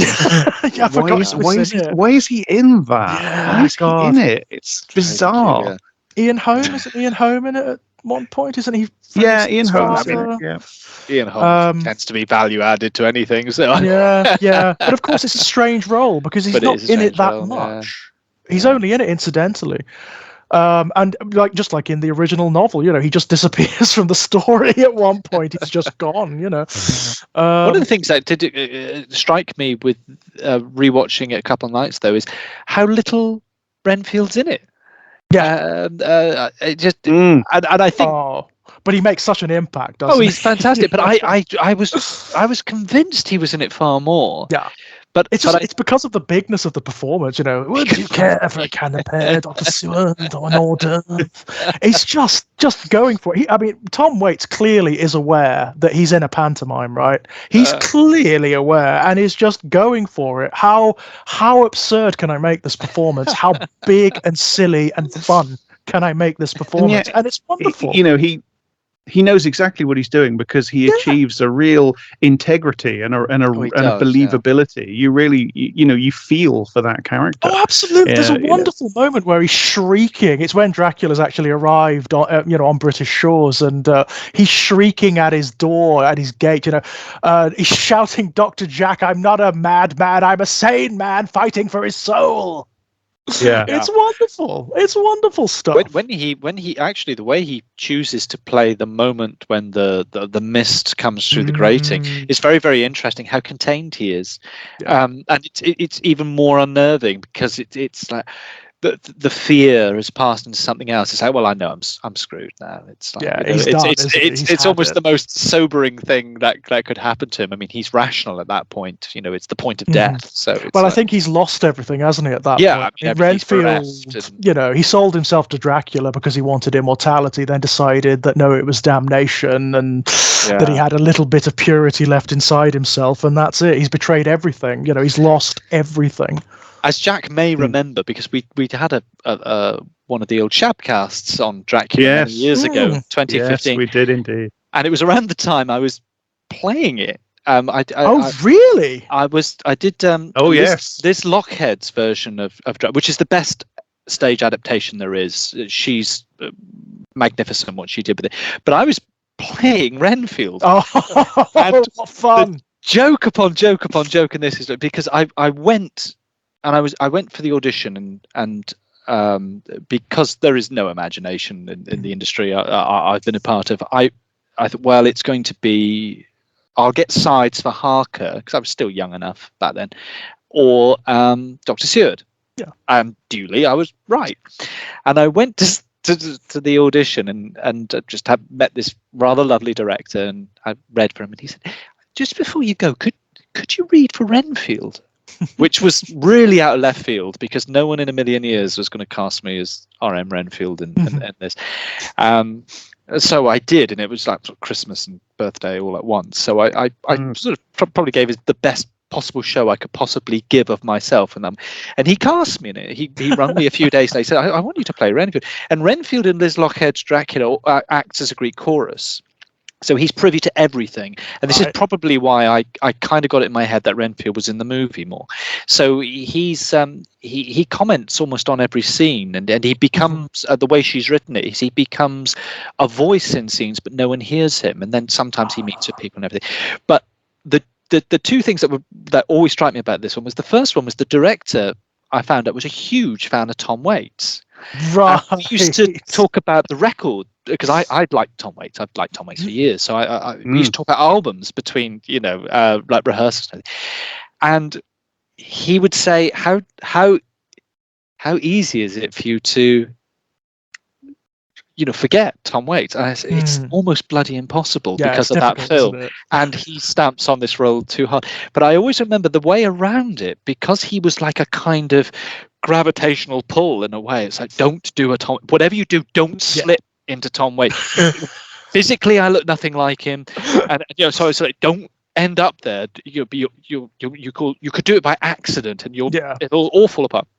So the only way I could do it was, I thought, well, Renfield, collects the flies, and then he collects the spiders, and he gets the sparrow, and maybe it's a kind of borderline personality mixed in there as well. So I thought, oh, he'll collect personalities. So I started to have him slip into mimicry of the various characters he makes. So sometimes he would behave like Lucy, and sometimes he would behave like Mina, sometimes he would behave like Dr. Seward, and just reflect people, mirror people. And it was the only way, by having those sort of concrete actors around me and their physicality and theirs, that I knew I wouldn't accidentally do a terrible Tom Waits impression. But it's the one to this day, in my utter failure as an actor, my one success was in that role, because we did, it was a great production. It was really fun, and we had an illusionist work with us, and the illusionist was fantastic. He taught me the old levitation trick for when Dracula sort of picked me up with his will, and my mouth burst into blood, and all this stuff. And he did a wonderful illusion where at the end the actor playing Dracula just disappeared, and the clothes just spiraled to the ground. And we had things like, we were able to do the sacramental bread, and it would burn because people had little dry ice tubes up their sleeves and things like that. It was really well put together. But the great thing about it was that audiences, we believe ourselves so sophisticated, and when you put something on the screen, we still have things like 18 certificates and so on. But when it's theatre, it can't possibly be frightening. And I remember we got to that point where they said, maybe some of the effects in here, and the fact that there is blood and so on, we should put something on there about very young children, and given the subject matter. And we had, but it turned out not to be the blood. It turned out to be a particular choice I made, because I'd sort of worked with the director and said, I'd like to try this idea of he collects personalities, or he mirrors people, and there's a bit of borderline personality and all that kind of thing. So okay, let's go with that. And we had one scene where after Lucy finally dies, where he sort of lets Lucy go. Renfield, this is, and so I was, but the scene of her meeting with Dracula, obviously, as I said, Renfield is acting as a kind of one-man Greek chorus in this. And there was just this point where I heard thud, thud, thud, thud, thud, thud, clip, clop, clip, clop, clip, clop, clip, clop, clip, clop. And it was 5 members of the audience leaving, because they were aghast that there was this man on the stage wearing very little apart from, straps and hooks, which was me, simulating female masturbation. Oh, wow. As Lucy. And wow. We had complaints that were emailed. I brought my children, and I was like, well, we did kind of say. And I remember this, the director said, so I do cap in hand to the director, said, should I tone that down? He said, you what? He said, we're getting fantastic, right? We're getting more attention. More people want to come. Of course. Absolutely. It's the one time I was ever effective as an actor was actually me, simulating female masturbation. Yes, there's some shades of the Exorcist going on there. Wow. Yeah. Getting complaints on the grounds of decency, fantastic. That's the kind of notice you want. Absolutely. What more could you possibly want? We did have the most fabulous Dracula. I had a bit of a man crush on him, actually, because the Dracula two of the producers wanted to very much go down the kind of Oldman and Frank Langella line of the sort of romanticized, sensualized Dracula. And the director had sort of gone against this, because he had this older actor came in, and this older actor turned up on first day of rehearsals, and he started speaking, and my God, my legs nearly went from under me, because he sounded like Max von Sydow, but without the accent. Wow. He had this extraordinary, I can't even do it. So gravitas, just incredible amazing. Gravitas. And he was around, I think he was in his late 50s, but he'd had a he'd had a good life. You know, he lived. He was etched with experience, and the most intense eyes and the most wonderful, wonderful voice. And I just, I sort of fell in love with him a bit. And I think this thing is just going to really work with him, because the thing about the play is that Dracula doesn't appear for about 40 minutes in the play. The whole thing is restructured completely differently. It starts. I was going to say it would have to be, because Dracula's very prominent in the early part of the novel. Yeah. So and it was one of those situations where they got that wrong, and the actor playing Dracula appears from behind, appears in a wing 45 minutes in, and the audience laugh. I mean, you're done. But he was absolutely incredible. He was the most quietly intense, guy, but just this voice. And then it made me think, Max von Sydow, he would have been a great, or Van Helsing, actually. Or Van Helsing, yeah. But my God, what a missed opportunity. I would have liked to have seen that. I would have very much liked to have seen that. Yeah. Gosh, I'd say, yeah. I was thinking of him as Ming the Merciless. I mean, he's actually. I don't know if you've ever seen a film. It's a. What's the fella's name? He's so famous. Robert Redford film called 3 Days of the Condor, where he plays an assassin. It's a 1970s film, and my God, he's got a wonderful stillness in that, which I think would be fantastic for the early sequences with at the castle. Yeah. Well, it's one of those roles, isn't it, Dracula, where it's so pivotal. It is so absolutely pivotal. The casting makes it. It makes or breaks it, right? If you get a bad Dracula, it's done. It's done. I mean, there have been a few more recent BBC adaptations. There was a BBC adaptation in the mid to late 2000s where they played up the entire. They played up the notion of vampirism as like a sexual disease, and that's a very interesting way to take it. Unfortunately, it just flubbed it completely. It was a terrible adaptation.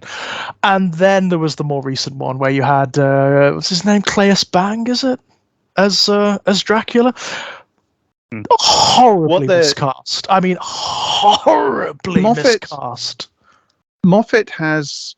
This is a thing, actually, with Doctor Who writers. There's quite a few Doctor Who writers who have this. They have better taste than they have talent. Moffat has quite good taste. The killer of art. you can tell towards the end of his run on Doctor Who and in his work subsequently, you can tell that he's very influenced by Hannibal, the television series. Yeah. So clearly, he doesn't manage to reproduce what's amazing about that series, but you can tell he's influenced by it. And clearly, one of the things he's going for in his Dracula adaptation is to make Dracula a bit like Hannibal, which, of course, firstly, this is Stephen Moffat doing the writing, and secondly, there is simply no substitute for Mads Mikkelsen in any capacity, anywhere, at all, as a human being. Who would make a brilliant Dracula, by the way, or again a brilliant Van Helsing? I wouldn't be able to sit and watch that. I wouldn't be, certainly in public. I would be arrested. Mads Mikkelsen as Dracula. Bloody hell, Jesus. Pornography, that would be. Yeah. Pornography. But no, I mean, Claes Bang does not come off as Hannibal. He comes off as a Warner Brothers cartoon. It's ridiculous. It is utterly absurd. I mean, there are things in it I wish it would have pursued. Like, there's the whole thing very early on where there is a sexual relationship between Dracula and Jonathan Harker. Please, if you're going to do it, go for it. Stop fucking about with it and go for it, yeah? Stop hinting and kind of, playing around with the idea. Not to get back on my very, very tired old hobby horse, but this is another problem with Stephen Moffat. He has good ideas, like the thing in that of making Dracula think of the people he converts, men and women, as his brides. Yeah, that appears in a line of dialogue, and that's a brilliant idea. Brilliant idea. Goes nowhere with it. Nope, not at all. Not at all. It's like the notion of him.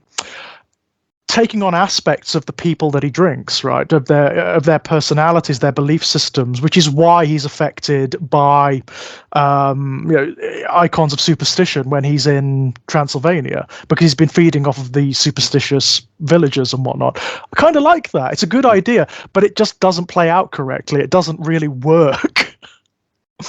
Yeah, you've got to have a place to go with that. Yeah, and then of course you get the third episode, which is just it doesn't so much as jump the shark. It goes vertically from the ocean into the stratosphere. Yeah. There are things to like in the first episode and in the second episode. The third episode is, I think, is pretty good. Catastrophe. The second episode is the strongest of them all. It has stuff going on which is actually kind of interesting. You've got this almost like Inside Number 9 little contained story about Dracula on the ship that kind of works. Yeah. The idea of making the passage on the Demeter, putting, I mean, it doesn't really make any sense, have passengers on there. But again, it's not in itself a bad idea. But no, it kind of works. The problem with the whole series is that it never feels like it's going anywhere. No. It doesn't feel like a coherent narrative that's headed towards a conclusion. And of course, it's not, because it's not meant to be, because they thought, we can have 3-4 seasons of this like we had with Sherlock. Yep. They thought they were going to make it into a continuous serial rather than a series, rather than a serial with a beginning, a middle, and an end. Yeah, and maybe with that extent of time, some of it might have worked, But it just... I think it really was Moffat trying to have his Hannibal. I think that's kind of the central problem with that. Did any of you see his attempt at Jekyll? Oh God! Don't even talk to me about that fucking thing. I watched one half of the first episode and threw a temper tantrum, an epic temper tantrum, and turned it off and never watched any of it ever again. I treasure that book. That's one of my favorite books. That book means so much to me. Mm-hmm.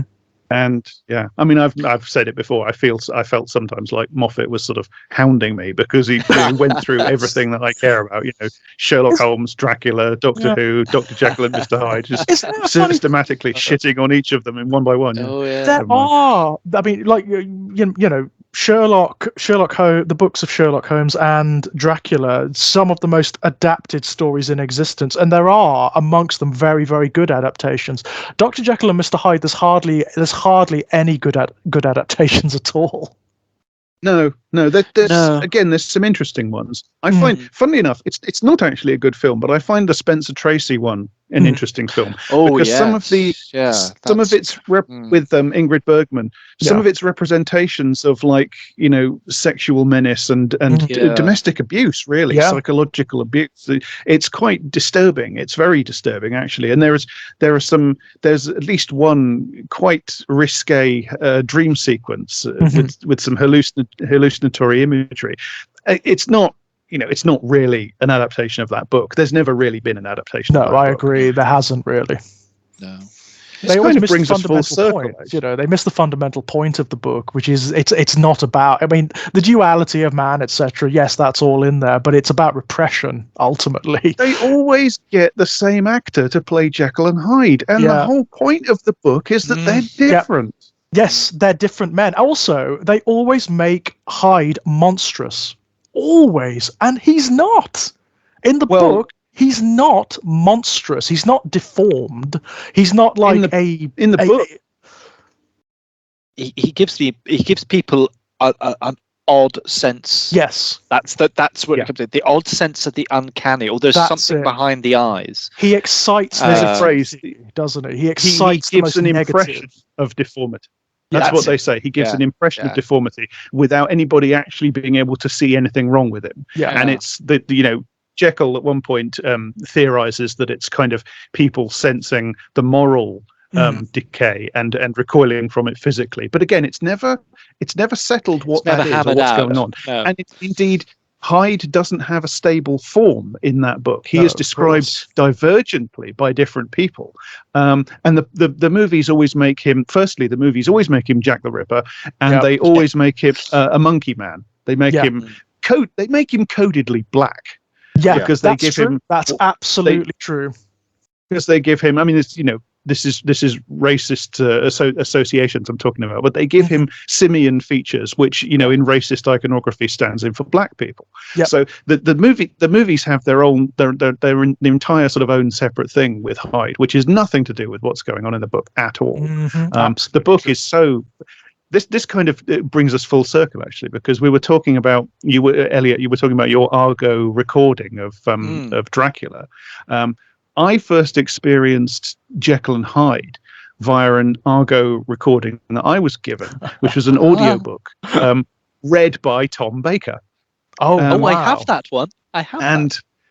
It's it chops the novel around a bit. It outrages the novel, actually, once you know the novel properly. It moves the scenes around, and it changes the prose. I mean, my God, Stevenson's prose in that book is so it's some of the greatest 19th century prose I know of. Sometimes I read that book several times every year, and sometimes I just pluck it off the shelf and I just read it aloud to myself, just for the pleasure of saying the phrases. It's so palatable, but unlike a lot of Victorian fiction, it's so palatable to a postmodern eye. It works so well. Yeah, there's so many phrases in it that are so. There's something tantalizing about them. Like, there's a bit early at the start, and I've never understood this, and I've always been fascinated by it. There's a bit where the narrator, the omniscient third person narrator, says he's describing the street that they're walking down, and he says it's what is called quiet. What does that mean? And I've been puzzling over that my entire life, and I'll never get tired of puzzling over it. The street was small, and what is called quiet? What? That's great, isn't it? Beautiful, evocative. You kind of know what he means, but it's very difficult to articulate, right? Yeah, but the story I was telling was that Tom Baker's reading of that is so completely lodged in my head that when I pluck the book off the shelf to read it to myself, it is like with you and Tom Waits and Renfield. It is impossible for me not to fall into the cadences used by Tom Baker in his reading. Although I will say Tom Baker's actually very engaged by that subject matter. So it's as I recall, because I've got a copy of it. So it's like he doesn't give it short shrift. No, he goes for it. He really goes for it, as I recall. But it was recorded in the 70s when Tom Baker still was capable of taking things seriously as well. Yeah. Yes, it's that awful thing that happens to so many people, isn't it? Where they say, do that thing you do. And then they keep saying, do that one thing you do, and then suddenly it's the same happened to Brian Blessed. I mean, people. It's almost impossible to explain to a generation. He was a really formidable actor as a younger man, and really damn good. And what people say, but and the same, not in exactly the same way, but a similar thing happened with Tom. Yeah. Absolutely, but it's rather like I had to do it recently for work. I had to do the picture of Dorian Gray, and there's so much weight given to the formal devices and effects of modernism being just that little bit later, and yet rereading Dorian Gray and Dorian Gray.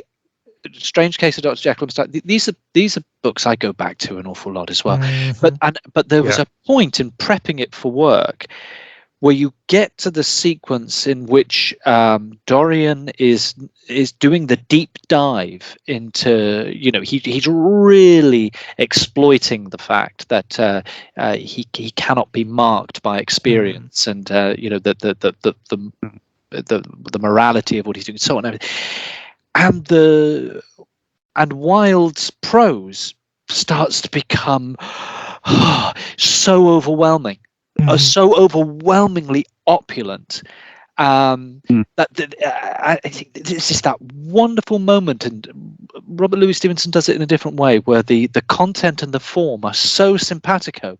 Yeah, you think I've got to stop. I've got to stop reading. It's just so overwhelming. There's an intensity, isn't there? Jekyll and Hyde in the last section where you're into Jekyll's narrative, where he's describing how it feels to be, in his position, and it anticipates the weird. It anticipates some of the the descriptions you get in Lovecraft and some of those weird writers as well. When he's actually describing, it's one of those like there are certain paragraphs and certain sentences in that section where you can see, here we are at the fulcrum of the Gothic and the weird. Yeah. Here is where they divide and also interpenetrate. Yeah.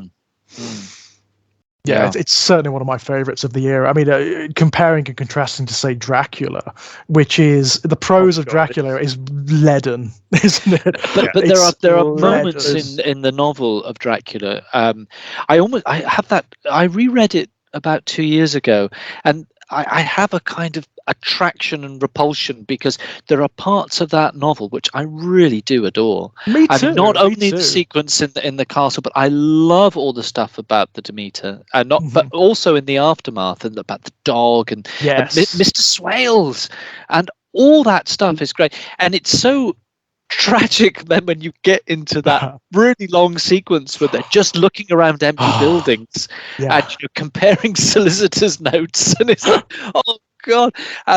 What I want is I just want a sort of greatest hits of that novel, because there are parts of it which are just glorious. I mean, I don't think no, he's not as talented a prose writer as some of the other people we've mentioned, but those bits are wonderful. Yeah, I can just go back to work. Definitely.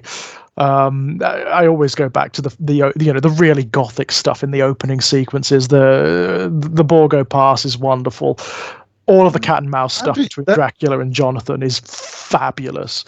I mean, I'm tempted to do a greatest hits with, dare I say it, with Coppola's film. I would almost like to give it what I would call an if edit in the sense of Lindsay Anderson, of having whole sequences in black and white and having the sequences that work best with that rich color palette just happen. I don't know. I mean, it might be an absolute mess, but I'm tempted to give it a Lindsay Anderson edit. I think for me, because I've got a real thing with excess. I mean, anyone who's read my short stories knows that I love excessive imagery. I love, like, just give more, please. Give me more, which is why I think I'm so attracted to this film, because it gives it to me. It gives me everything. I think if someone's got a painterly sensibility, I can completely understand. Unfortunately, I've just got a little bit too much of the sculptor in me. I'm a little bit like that just in my day-to-day life. So, just give me a little less there. No, give me the shining tidal wave of blood off the screen. I just give me it. I want the sensuality of the film more than anything. It feels textural, doesn't it? You can taste the blood and the flesh, and it's just I love that element. And it's a shame, because I do agree with Jack when he said earlier about some of the chemistry doesn't quite work out, and yet when she's isolated and just given her own material to work with, I mean, Sadie Frost really goes there, doesn't she? I mean, it's a very interesting performance in many respects, because she's absolutely on the verge of being terribly irritating, and yet there's a logic with that character. But again, I think perhaps what it is for me is not only it might not be so much the richness and the sensuality and the sort of baroque thing. It's also that I rather like the novel, the source material, I want to stay with certain things longer.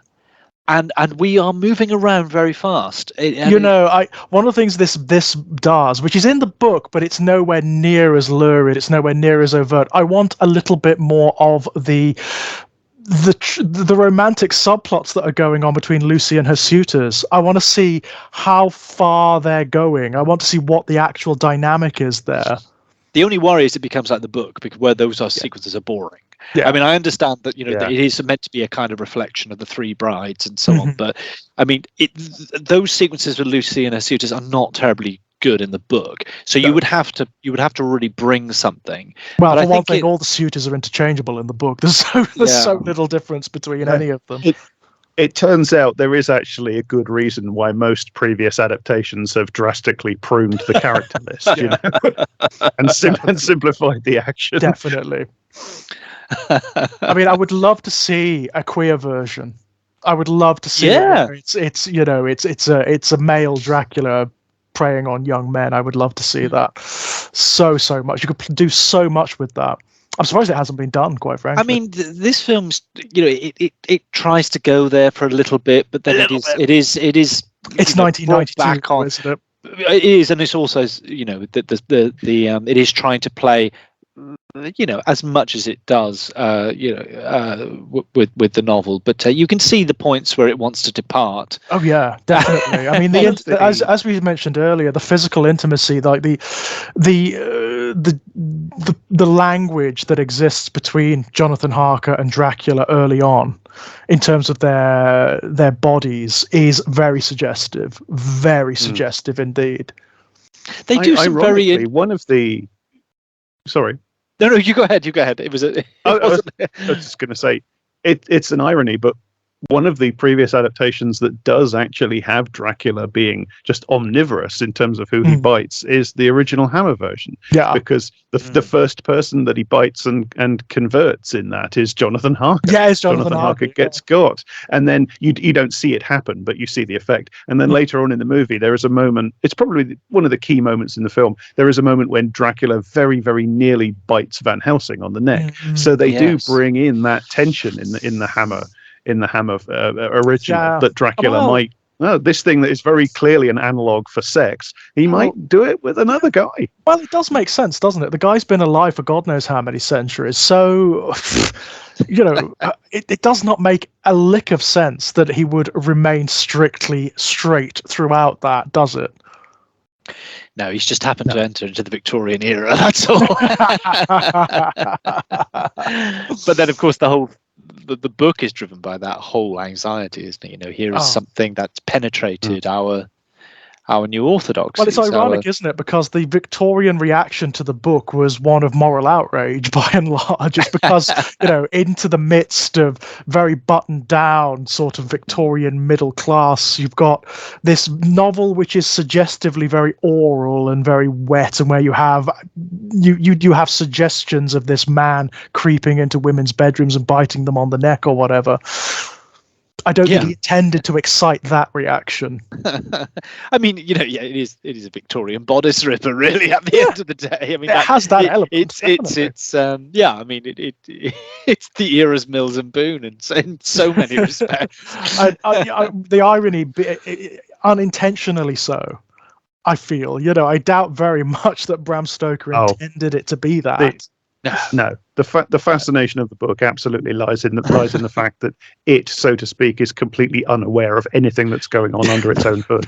Well, in its way, Stoker with Dracula is a bit like Fleming with Bond.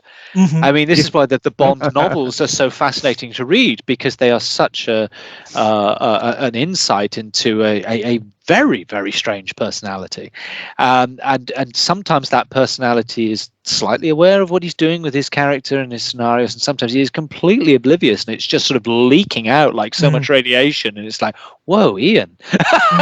It's fascinating how often that happens, right? The work is often wiser than the man, as it were. Yeah. Where you have completely... Stoker is very explicitly...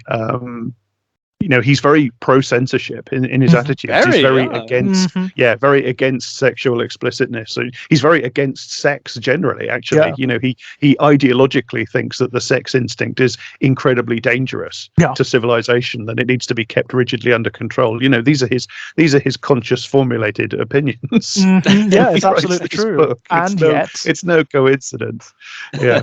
My God, wouldn't you have loved him to see the adaptation of Lair of the White Worm? Oh, God. Well, or this one, because this is when I turned the corner on this film, it really was when I realized that it's not an adaptation of the book. What it is an adaptation of the cultural discourse around the book. Yes, that exactly. I don't think you could have put it better. It's an adaptation of the fact that we all kind of know, almost as a kind of folk criticism, that this book is about sex and all these other things. Yeah, I think you're absolutely right. It's and yet it is so, in terms of its shape, like the sequencing of the scenes, the general formulation of the scenes, it's so incredibly faithful. I love the fact that it's teasing out the subtexts, sort of like the subconsciousness of the novel.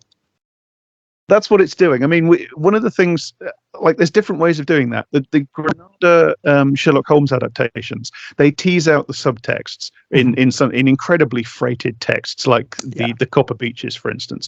But they do change the stories in order to tease out these subtexts, but they still leave them as subtext, for you to pick up on. They make them a little bit more clear basically what they're doing is dramatizing them, but they don't shove them in your face. This film is like, it's trying to make the book auto-analyze. It's kind of like it's what it's dramatizing is not the book. It's dramatizing the book reading itself and sort of rummaging around inside its own scenes, and what it finds in there, it sort of holds out to you, because this film is not content to just tease out the subtleties. This film wants you to know that it knows what it means. Yeah.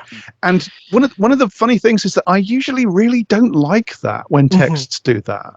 But there is just something about the brazen and yet at the same time incredibly earnest. There's an earnestness at the core of this. Yes, there is no. They're not. This is delightfully free of anything. We're not winked at. It's basically the only way I can describe it. It's really free of that, and actually, that's just so prevalent in so much now that, again, it's a lovely reminder of, and I think, as you say, it allows you to, when things that were subtext are sort of recast again as text, which can be deeply irksome. This film's sincerity really helps. That's the word. That's the word. I think you've just hit it on the head with that word. It's sincerity, isn't it? I think it's probably also the fact that usually when texts do that, it is incredibly annoying, because the reason the text works is because it's left as subtext. Yes. That's why that's why the book Dracula originally worked the way it did, because it's all subtext and people are reading it and they're not consciously picking up on what's going on, but it's nevertheless affecting them. So when adaptations do this sort of thing, where they auto-analyze and then they show you their own reading of themselves in the actual narrative itself by making it all explicit, what it does usually is it robs the thing you're watching of its power to create these sensations and feelings in you, because you're no longer getting it subtextually. It's just being shown to you. The thing, I think it might be the fact that this is Dracula and it's been filmed 117 times and we've all seen the version where it's all subtext. And we all know and the subtext as well as a result. Right? Exactly. So we all have that. Again, it's what we were talking about before, about this film this story is in the process of becoming a legend. We're all incredibly familiar with it. It's one of our common cultural myths. Again, this film is about the discourse around it, the folk understanding of what the book's about. Everybody who thinks about this at all kind of knows by this point that this book is subtextually about sex. So this film comes along and it says, this story, you know what it's about. You've all understood and you've all watched and experienced the version that works on you subtextually when you watched earlier versions of it. Now we're going to give you the version where the film just tells you, no more subtext, we're just going to put it straight in your face. And yet it does that without self-undercutting irony. It doesn't feel it needs an alibi of a wink and a nudge. It just says, here it is, and we're taking it seriously. There's a level of respect for the audience. We know that you understand this text, okay? We're not going to play silly games with you. We're not going to pretend that we're cleverer than you are, which is what most of those texts that auto-analyze do. Ultimately. Normally, the point of that exercise is to show on some level, the point of it is to show you how clever somebody is. The director or the writer is saying, look how clever I am. I understand what my own text is about. This film isn't doing that. This film is saying, I know what I'm about. Isn't that great? Isn't it fun, interesting? Right? Isn't that exciting? Isn't it great, right? In fact, actually, that's a through line I think that you get with those films that we talked about being in a cluster, this and Batman 89 and Batman Returns and Dick Tracy, is that you're talking about basically middle-aged men going, I want to get back in the sandbox, but they're not doing it they're not doing it ironically. They really, I mean, because they don't feel abashed about it. No, Coppola said when she put a script in my hand, my first instinct was to go, oh God. And then I looked down and saw it was Dracula, and he said my heart leapt. He said I almost felt like I've been waiting all my life to do this, but the circumstance never happened. And of course, I'd done things like The Godfather and Apocalypse Now. When was anyone going to put Dracula down in front of me? He said my heart leapt, and I was just right back there watching the Todd Browning film, and and you if anything, if there's any accusation that could be, and I don't think it's a bad accusation, there are a lot worse. If anything, Francis Ford Coppola is guilty of it's over enthusiasm, because I think that he felt like this is he'd done the hard work, in the sense, he'd been taken seriously as a director with these big films that obviously and then it was I've got he must have been around 50 around this point, mustn't he, something like that, and just gone, I get the chance to play, I can do Dracula for a director from this era, right? That must have been amazing. That must have just been like a gift, a toy to play with. I can play, but I don't have to be arch about it. I don't have to be apologetic, and I don't have to be stupid about it either. I'm going to make a blockbuster movie that is, like, in its own way, an adaptation of a university course analyzing this novel. That's what it feels like. It feels like somebody's made an incredibly accessible, enjoyable Hollywood picture out of a précis of the studying you would do, the reading of essays you would do if you were studying this in a university module. It's the best Cliff Notes ever. That narrativized the discourse, right? It's really clever. I mean, it's a very clever thing to do. I mean, going back to this notion of texts that auto-analyze, it's one of the reasons I fucking loathe that Stephen Moffat Sherlock. Hate it. I've actually never seen any of it. I hate it. So I can't. It believes, it's so in that very Moffat way. This is also in many of his Doctor Who runs as well. It believes it's so much cleverer than the audience. I agree. It believes it's so much cleverer than the audience, to the point whereby it is condescending. It's hideous to watch. I find it hideous to watch it. Oh, you didn't see that coming, did you? We're so much cleverer than you. Not only that, we're cleverer than the original texts as well. We're going to completely subvert your expectations. Like, okay, and so why are we here? I'd rather have a coherent narrative than have one that just suddenly goes off to the left for no reason. Here's what happens in the Stephen Moffat Sherlock. He's abashed about doing the material on some level. He's abashed about loving and writing the material he's doing. So he has to put in the alibi of sort of ironic deconstruction. He has to take it apart to show you that he knows how it works. That's exactly. I mean, the charm. We all know how it works.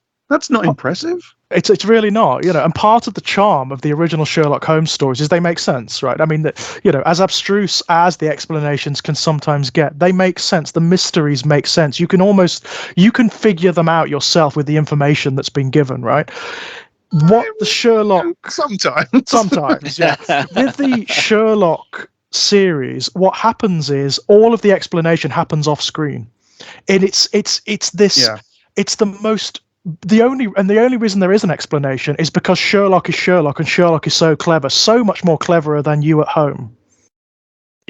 That's he's not really interested in telling mystery stories. No, that's it. That's exactly it.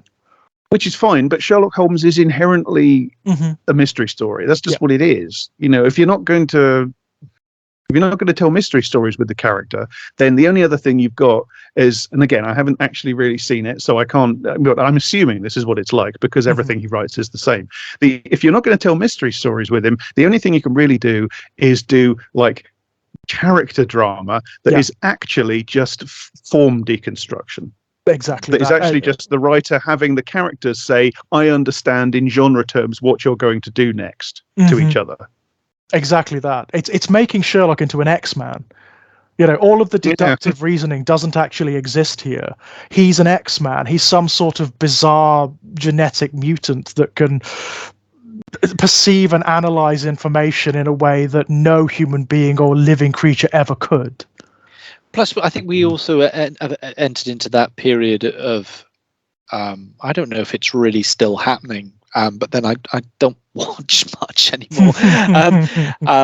I think I've just got to that stage where I'm middle-aged and I've ring-fenced all the things I love and whatever iteration or iterations I love them, and I just refuse now. But that's actually rather insensitive and certainly very crass thing of where, you know, every character had to be in some way riffing on some conception of being autistic. Yeah. And you know, this is not about devaluing representation of autism. Far from it. It's the very crass way in which, insensitive, because it's not even lampshaded. It's just a kind of Asperger's-y thing done as costume. Really, yeah, and absolutely. It's a pantomime of savantism. It's quite That's more often it, you know.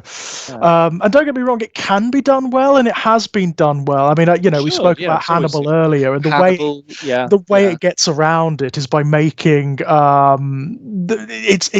know, when but also where Will Graham isn't fetishized. No, you know, in the plot sense. no, he's fetishized in other sense, but he's not fetishized in the sense of you know, he's flawed and you know, not with big dark flaws, because that's the other problem, is where you have to bolt on a load of you know, deep dark secrets that people, but you know, it's but it's dissipated, I think, because I mean, that's also such a strong ensemble piece. I mean, even if it's got a titular character who we're looking at the most, it is, you know, we have that's a very sophisticated series in the way that those characters interact. So, well, funnily enough, you've got a very similar thing that we spoke about with regards to Bram Stoker's Dracula. There's a hyper reality occurring here, which is established very early on.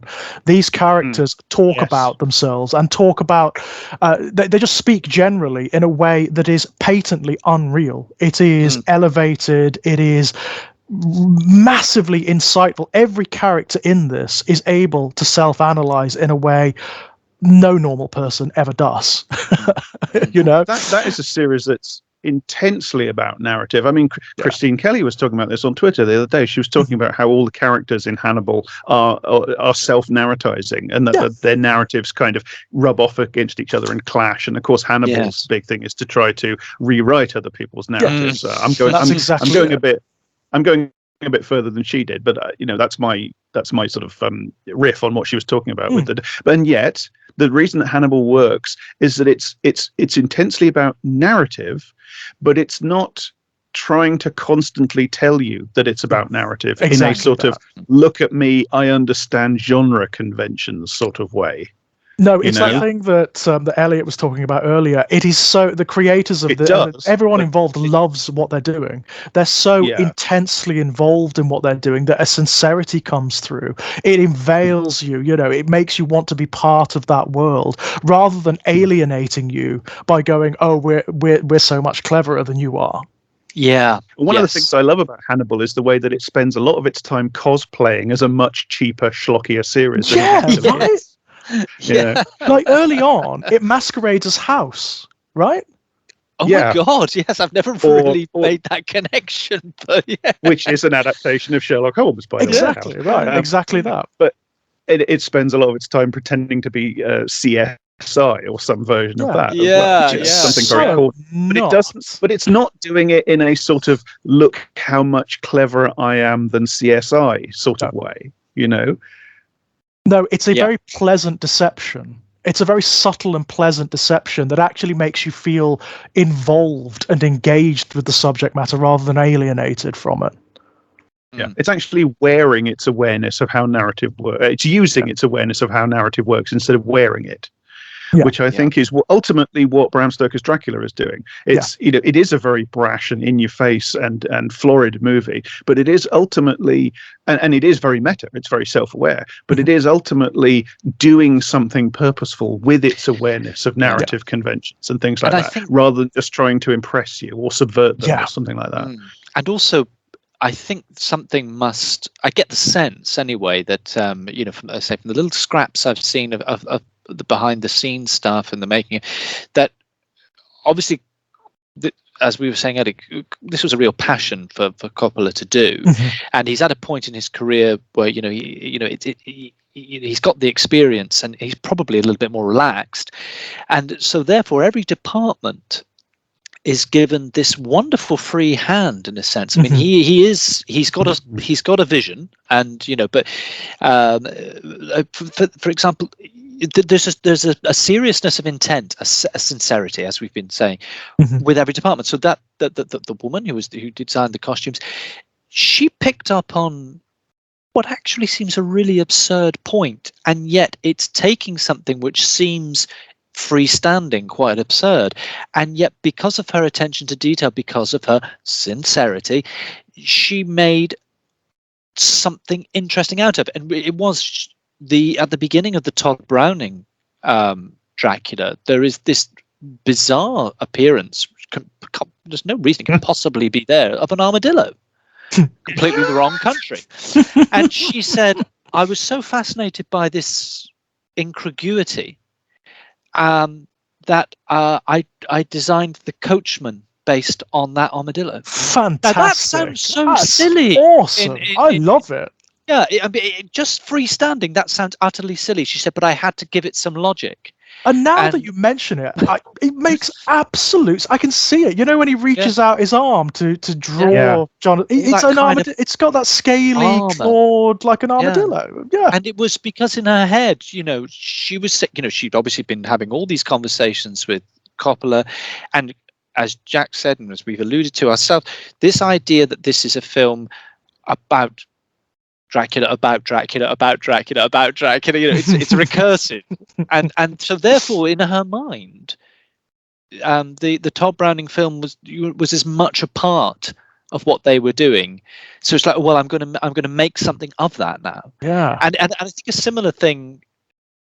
I can't be sure of this. It could just be one of those gorgeous coincidences, but even with the Annie Lennox song. The big music promo that went along with it, which was for a long time my only source of seeing anything from it. I always remember seeing the music video where they show a clip of him scaling down the castle wall, which I was so excited by. But it's something. It's completely random, but it's something I remember saying to Jack once before, and I've never ever found any interview material about this or anything written up on about it to suggest this, but there's this wonderful moment in Love Song for a Vampire where she basically starts quoting Lorenzo from the end of Merchant of Venice. And I always thought, why is she doing this? Why is she consciously, because it must be conscious, because it's very, when she starts, now the floor of heaven's lain with stars of brightest gold, they shine for you, they shine. Well, Lorenzo, when he's talking to Portia in Act 5 is saying, look how the floor I'd never of heaven noticed that. Is thick and laid with patterns of bright gold. There's not the smallest orb which thou beholds. And she says afterwards, they shine for you.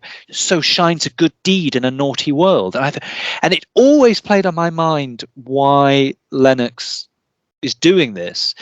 And I thought, well, I've seen interviews with her. She's a smart cookie. Yeah. And she's obviously decided to latch on to something that she can, writing about a vampire, writing about, and I thought, why have you gone to Merchant of Venice? Why have you gone to ripping on these, Lorenzo and Portia? And then it just, you get led down these wonderful rabbit holes of like, well, Shylock and his desire for revenge, which he addresses cosmically, as does Dracula in this movie. By society, victim of racism, makes a deal. Look what your God has done to me. Right. Not bleed. And then Quincy and Arthur and Van Helsing and Seward, they might as well be Gratiano and Antonio and Lorenzo. And Portia mingles with Nina. Jessica mingles with Lucy. And I just, the heroes, the jolly good chap heroes who are actually under the surface, Christian bigots, vindictive Christian bigots. And Portia's God's madmen, right? Which his film addresses, right? Yeah. And Portia's used in the same way as Mina is in her way. They both become prosecutory, but also just the things in the air. Particularly this. The Dracula and Shylock, in a literary sense, share that weird common space with regards. There's obviously lots in there about capital accumulation with both of them. I love the aside about Dracula. Are you pushing up the prices of London properties? All these houses. I love that. There's an anti-Semitic concern totally manifested in people Dracula. Dry, and Shylock being pilloried and libeled as an outsider, as a money launderer, and all that. And I just thought how fascinating that somewhere, whether it's conscious or unconscious, and as I say, I've never read an interview with her, but those lines are too overlapping to be just coincidence. I wonder what her thought processes were on writing that, or whether she did make, for some reason, that connection or that parallel in order to be able to underscore that lyric with something. Wow. But it's always stayed with me, and I've really hunted it on the net as well. I'm just trying to find fantastic. It is, isn't it? It's wonderful. It's almost. It's rather as Kate Bush famously did when she wasn't allowed to just basically do the end of Ulysses for the century world. And she, being Kate Bush and being brilliant, went, oh, well, I can rewrite James Joyce. And of course, did wonderfully. It's got that vibe to it. But the lines are too close for it to be coincidence in my mind. But yeah. So you think even bloody song is good. I love that. I love the song. Yeah. On a meta level, it really works with the way I feel about this film as kind of like a movie that's infused with the spirit of an undergraduate English university course, on textual studies and stuff like that. This is like it really is like an instance of that very modish at the time postmodern feeling. Really both A, being a real thing, and B, being incredibly constructive and useful as well. That nested sort of sense of textual awareness. And construction being a key thing. Deconstruction and reconstruction, rather than, as you say, we just think we're clever and we're just going to wink it. Exactly, yeah. Without the poisoning of irony that is always the Achilles heel for the postmodern. It manages to be the blank parody of Frederick Jameson, but But this is aware of the fact. No, but Far aware from of it. the fact that that's what it is. It's like Star Wars is a blank parody of Buck Rogers and all that sort of thing. And it doesn't really know it. It knows it's trying to recapture something from that time, but it's not also trying to examine what it is. It's just trying to be its own version of that. Whereas this is doing the self-examination as well as the resurrection of the style, but it's doing it without killing itself in irony. Yes. Yeah. Lovely. But it's really, I mean, unless you have already, it's quite interesting dipping into that behind the scenes stuff, because just Coppola's passion is so infectious.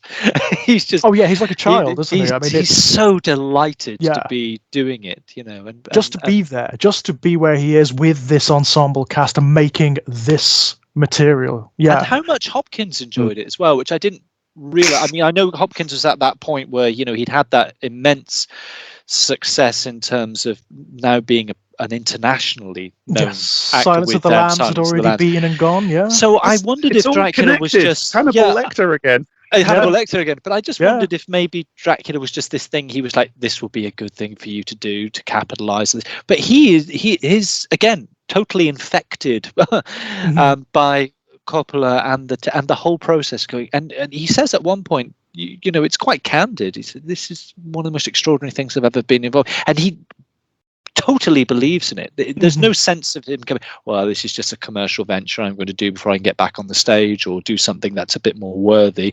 You know, it's around the corner. But no, he absolutely is there for it. And yeah, you can see it in his performance. Absorbed in it. You know, he's just having a blast, isn't he? He's having fun. Yeah, and there's such a sweet moment as well and again, it's why no one can hate Keanu. One, obviously, he accidentally marries Winona Ryder during the film, and they had to get an annulment.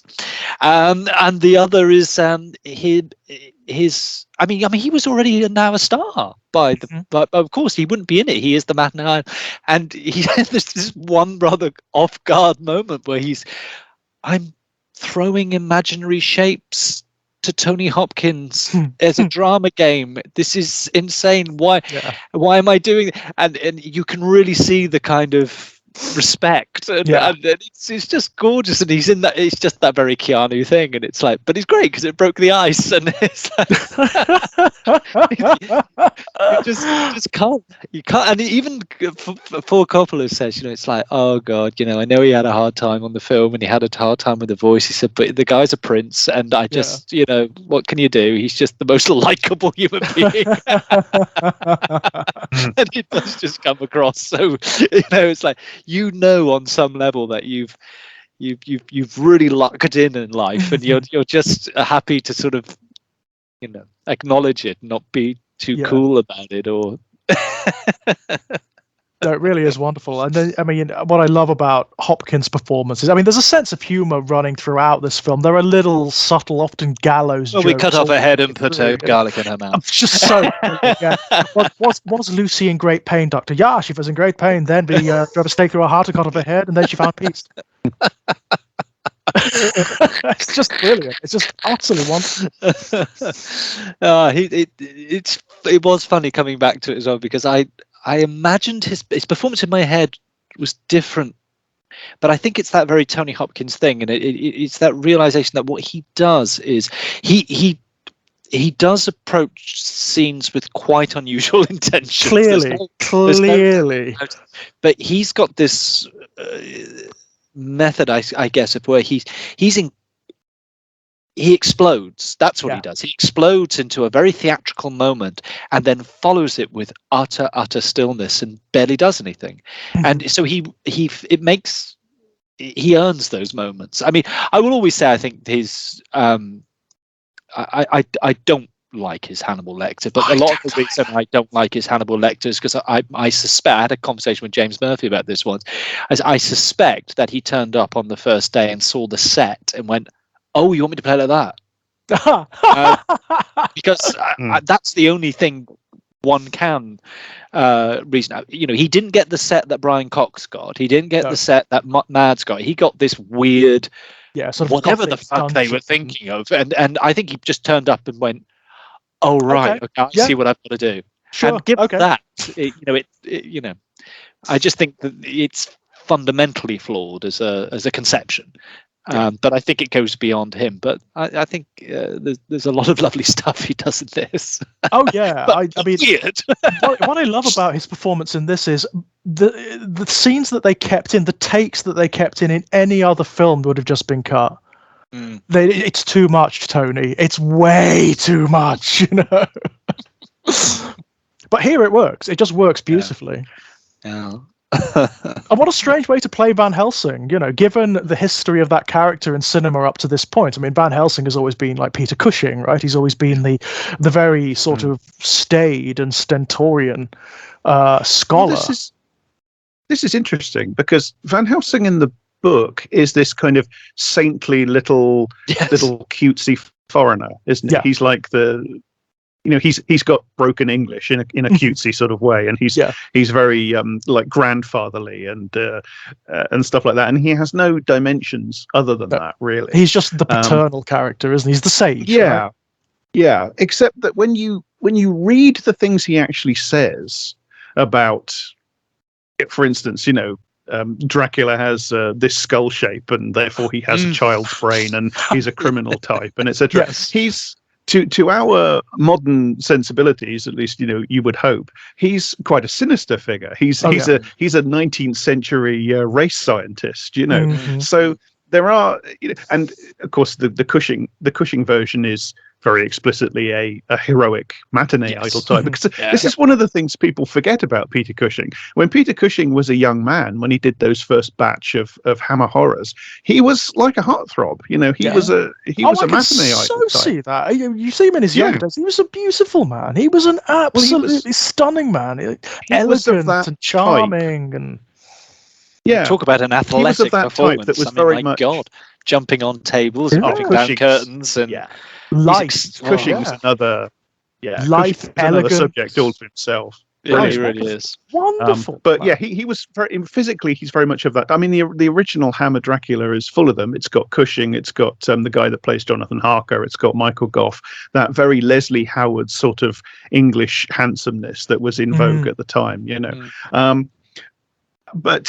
He's and there's a sequel called Brides of Dracula without Dracula in it, but with Van Helsing, and it's a direct follow-on from the first Hammer Dracula, and it's not. It's got a problem, which is that the central vampire isn't very good, but there's lots of great stuff in that movie, and Cushing is a fantastic sort of heroic man of action Van Helsing, but that's not the Van Helsing from the book. So definitely not. The Van Helsing from the book is kind of this. Again, he's like Lucy. Bram Stoker thinks of these characters as just paragons of virtue, and that makes them A, boring, and B, when we look at them with our modern sensibilities, we see all these things that appeared virtuous to Bram Stoker, but to us appear psychotic. So I think that's kind of what Hopkins is trying to do. He's trying to indicate the fact that this essentially heroic character, when you get into, what he does is he tells a young man he has to drive a stake through his fiance's heart and cut her head off. And I think they're trying, again, without irony, without self-poisoning irony, but with a lot of self-awareness. They're trying to show again sort of auto-analysis of the character. They're trying to show you that he is essentially quite a dubious and sinister figure in some ways. Erratic in many respects, which is the mainstay of this particular portrayal, right? And that's why I think the things that Van Helsing says and does in the book are insane. They're insane. This is one of the things that makes the book fascinating. Again, Bram Stoker's completely unaware of it, but you can read the book as the self-written account of a group delusion suffered by a bunch of maniacs. Yeah, absolutely. And I love how you do get that little moment where Coppola responds to Hopkins when he says, I'm going to grab her and dance with her, and it's going to be a front because I want to smell her. I want to smell if he's on her. And you think, you've done your homework, because that's the fucking Van Helsing that you get coming through in the novel. This, as you say, rather sinister figure for all that he's couched in this little fellow with broken English and everything. I mean, said right at the top of it, they take it on the word of one man who kind of knows Jack Seward, that we can do all these things to Lucy to save her soul, and they just go, okay then. Sure, why not, man? Why not? But you do get that coming through. I mean, beyond all of the manic episodes, like you said earlier, Elliot, you get these moments where he just goes deadly still, and there's a deadness in his eyes as well when he's staring at the camera, and he often says something very grave at that point. I think he chooses those moments rather well, because they're still heightened. I mean, they're still mannered, but I think he has an understanding. It comes with experience as well. An actor of his experience by that point, it just comes knowing what the tempo of something should be, and that's something you gain later on. I think, because I think in the early stages, and unfortunately it can be exemplified with some actors, but there's a degree to which you are, well, this is what I do, everyone, and you are showcasing, and then but it's nicely modulated. There's never a point where, but then he maybe that's his logic as an actor as well. Like, this idea I have that he, turned up on the first day of Silence of the Lambs. Oh, right, I've got to play it like that. Maybe that leads him as an actor. And sometimes it's successful. And actually, maybe what he needed to do in me talking about the great Tony Hopkins. I mean, who the fuck am I? But maybe what he needed to do in Silence of the Lambs was play against it. Yeah. But then we don't know what the director was telling him as well. It's so much involved. But with Dracula, it actually absolutely works in his favor to go with that grain. It's just, I think, where he maybe is more successful than some of the other members of the cast is he knows there's a point where you, all right, now pull on the handbrake and dial it right back. Yeah. And there's just a couple of points where I think that's needed from other people. But then to be fair to them, I can't have a go at Coppola too much for this because I think he was swept away with this. But like I said right at the beginning, I think there are moments where the film could just benefit just occasionally from quietening down, taking a breath. Yeah, it's not even too much because I understand what it is they're trying to do, and we've discussed it tonight about how they're achieving it. But it's a very rich meal. Oh my God, yeah. You want to come to this in a particular state of mind, that's for sure. Yeah, that's for sure, because it is so lurid and so quick, and there's so much happening in every single sequence, and there's imagery being thrown at you all the time. And when it goes intense, it goes intense. I always think of the sequences with Lucy.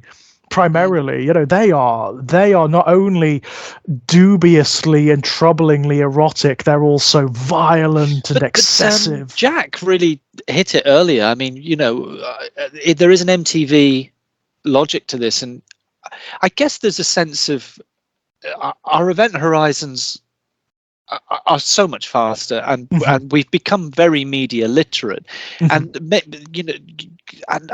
filmmakers try and stay ahead of the curve at times, and maybe at times this film feels a little bit too ahead of the curve, and then and then it sort of matches with us again. But then this is why you get these very interesting reactions in film, and where you'll have a spate of films that come out where they really just sort of bring everything down almost to long single shots, and reintroduce master shots and things like that. It's that constant adjustment and readjustment and rediscovery of older styles, of course. I mean, that seems to be happening quite a lot at the moment, particularly with independent cinema. Yeah, what there is of it. Yeah. Certainly in this country, right? Well, yeah. I mean, it's in a pretty sorry state because I think streaming has changed a lot, because now we're used to be able to go, okay, well, we will only get distributed in so many theaters, so many cinemas rather, but we'll get that DVD thing, and that's not really there anymore, because that physical media is slowly vanishing, slowly going away, isn't it? Yeah, and think of the films that were saved because of DVD, right? Or their video. I mean, the one that always pings into my head is Carpenter's The Thing, which bombed at the cinema, and then was this huge success on video. Fight Club was that so? I didn't know that. Absolutely bombed. It absolutely bombed critically. Nobody went to see it, but it was saved on DVD. Yeah. Wow, I didn't know that, because I would have thought, because of Seven only being a few years before, and it was Pitt and Fincher, that maybe that would have. I know I didn't see it in the cinema, but nor did I. I missed loads of stuff.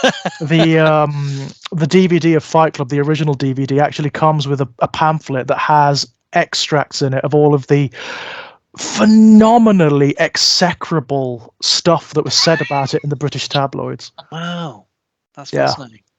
I've only ever seen it the once. I've only ever seen it the once.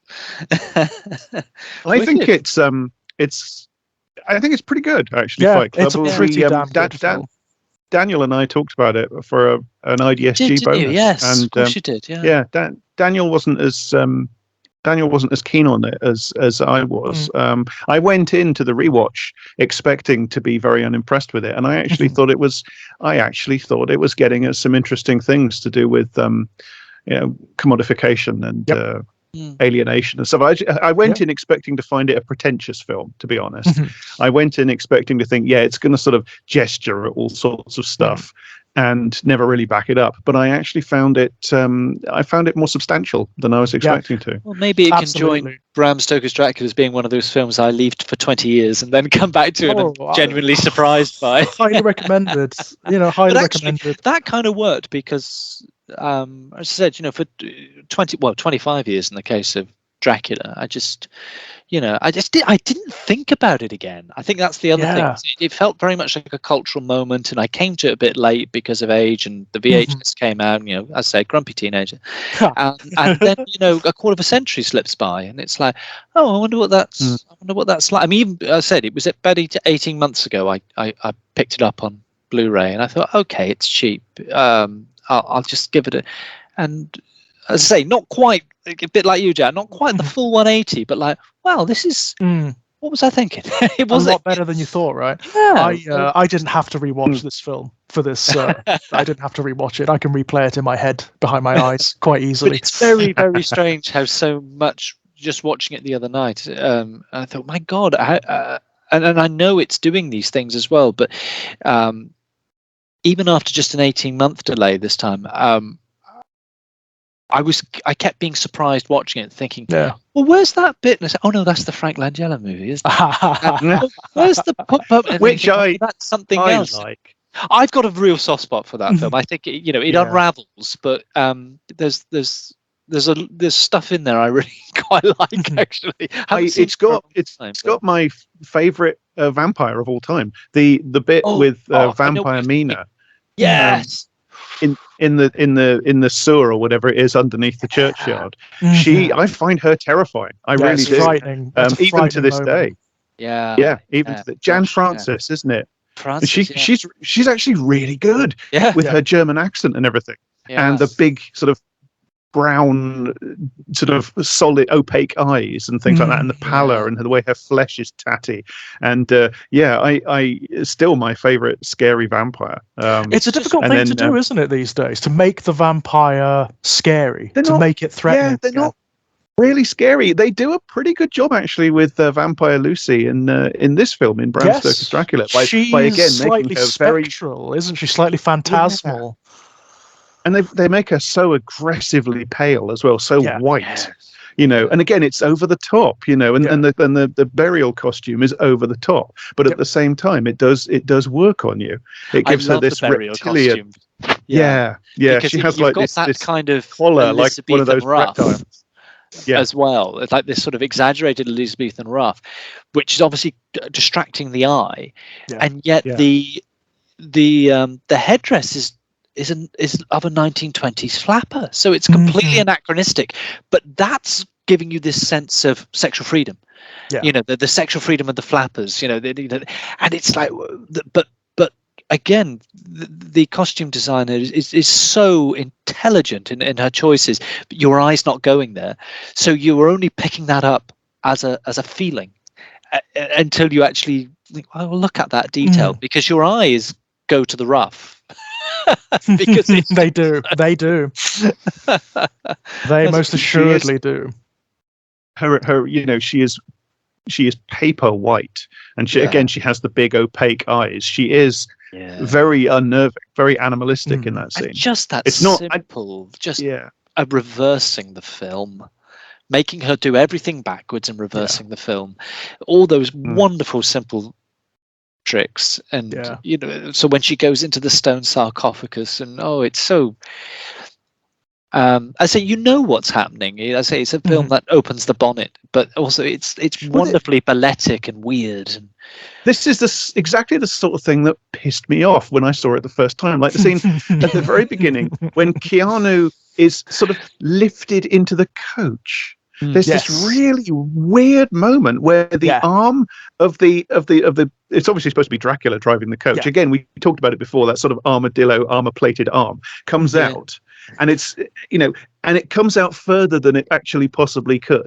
And it doesn't lift him. It kind of guides him, but he floats. Right? He just sort of he just sort of arrives where he needs to be. And it's the sort of thing at the time I'm approaching it far too literally with my own preconceived ideas in my head. And I'm just looking at it and I'm thinking, what's that supposed to be? I don't understand that. Why is that happening? Is it, that looks silly, that looks silly. I don't like that. And what I didn't know was that it was working on me, because I was interpreting my feelings as annoyance. But what was actually happening was the film was creating in me a sense of unease, because it's manipulating physical space. It's manipulating what bodies can do in space and how space works. And it's exactly the same with the Lucy vampire, and also with the scene where Dracula climbs down the side of the side of the castle. You get it with the three sisters as well, when they sort of scale backwards up the wall. You're never really sure. And which you have way things is up like water dripping upwards. Yeah, exactly. You have water dripping upwards and things like that. And again, my 16-year-old self is watching it, being, what's that supposed to be?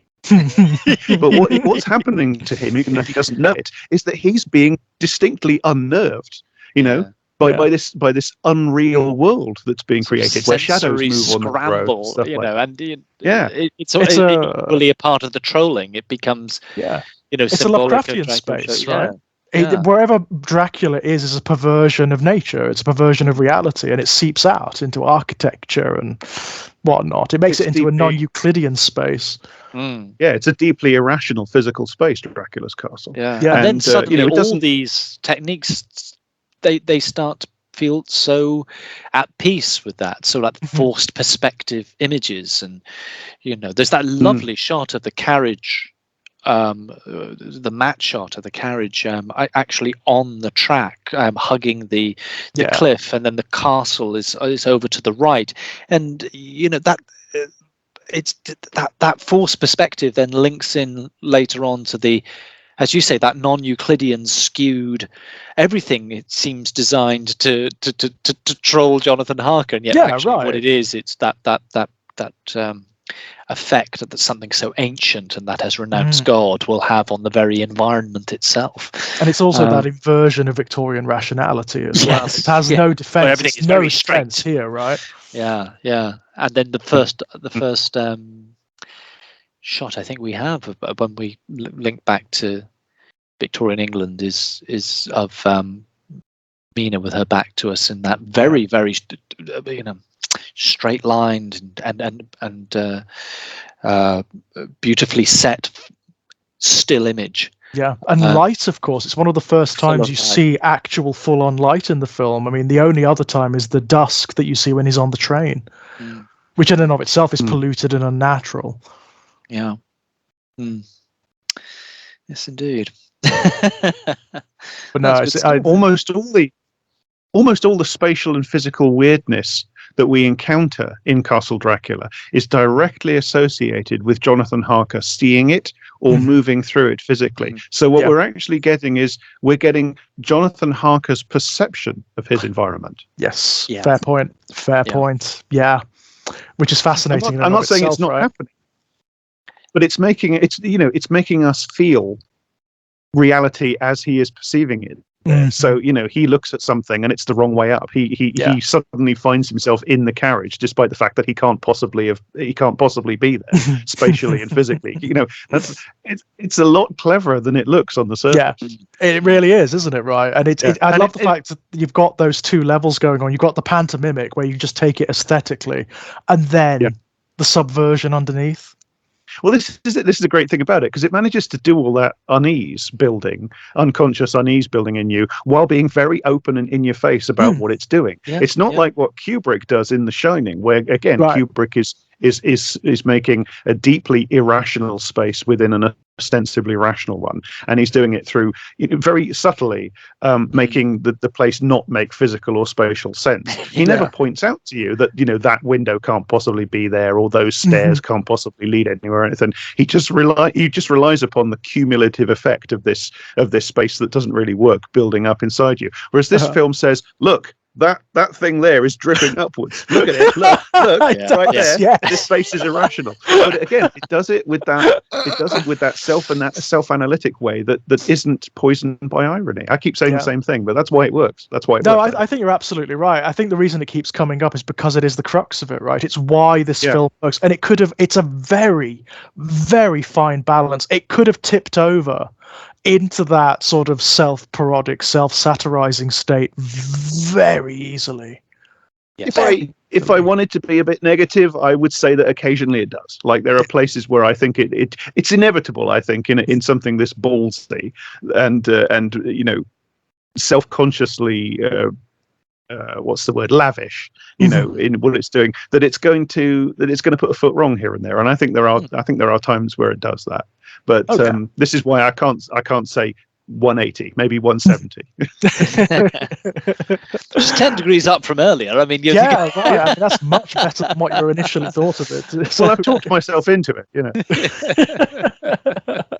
And there comes a point, doesn't there, where like something this earnest, you just can't help it, right? It's like someone who's incredibly charming. You have to go with it. Oh yeah, I mean, I'm over to it.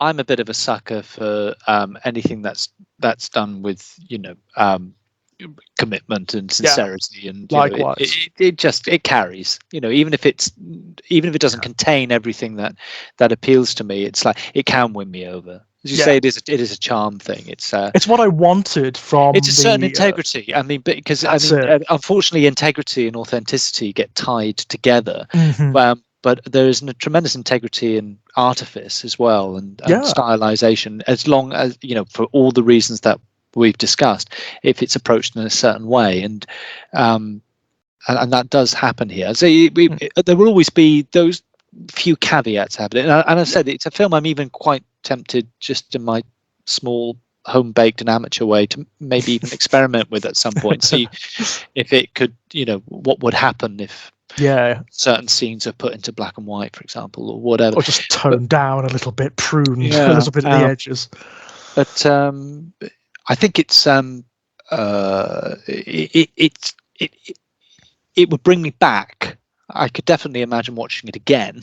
Without letting another 25. I don't think I've got another 25 years, have I? Maybe, I don't know. One thing I'd think about. I always thought the book could stand a re-edit. Actually, you could improve the book drastically. Sort of alluded to that earlier. It is actually those books you think, oh God, actually, that would be. Because, as I say, it was about 2 years ago. It was the last time I read it, and there were parts I was losing the will to live, and there were other parts where I was like, "This is fantastic. I love this." I had that same experience. I think I reread it during one of the lockdowns, and there were early on. I was like, "Oh," I had this sort of spark of, "Oh, I'm really enjoying this," and then I hit the doldrums, and the doldrums were profound. Oh boy, you could be raised so much by just. You start with Lucy and Mina Whitby, and you cut all the bollocks with the suitors, just straight in with the storm, the ship, etc., etc. And then you get Lucy vampirized, and then Jonathan comes back from where he's been throughout Act 1, and then you get his account of what happened to him in Transylvania. Yeah. I love that Whitby. And then you cut most of the last third. Yeah, most of the last bit, just get rid of it. Absolutely. That Whitby stuff is great. The bits where they're on the bloody trains, please God, no more. No more. I don't want to hear how virtuous Mina's spirit is again for the 8 millionth time. Or when we're forced to read newspaper interviews with zookeepers. Yes! Please. No. Yeah. Mind you, it has had its lasting effect, because our little camper van, our little 1980s Volkswagen, which is blue, and it is referred to as Bloofer, which of course is the description of Lucy, the Bloofer lady. The Bloofer lady, yeah. Yeah, that was christened Bloofer, and quite randomly by my partner. She said, "Oh, we'll call that terrible anthropomorphizing everything, but we'll call it Bloofer. We'll call it Bloofs." I went, okay, that's I kind of like it. I've got to say, I do kind of like it. I mean, you both saw what they did with Lucy in the Moffat adaptation. Yeah, I didn't watch them often adaptation for very, very obvious reasons.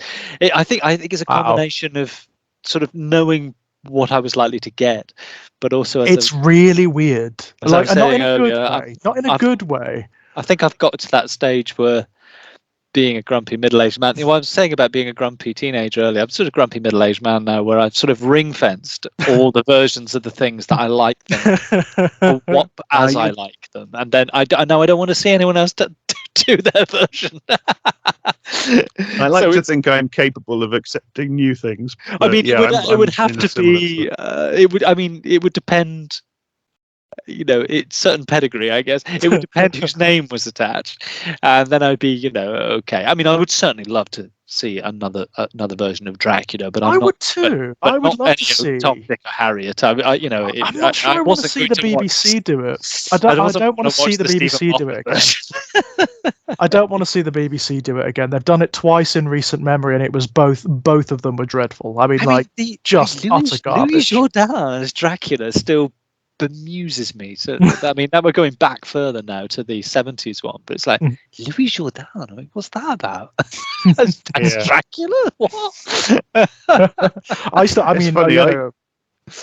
Claes Bang. I rewatched that. Just so badly cast. Just no. Oh, you rewatched the 70s one? Did you say, Jack? I did rewatch the 70s BBC one. Couple of Christmases back, I seem to believe, and I went in expecting to really like it because generally speaking 70s BBC is my jam,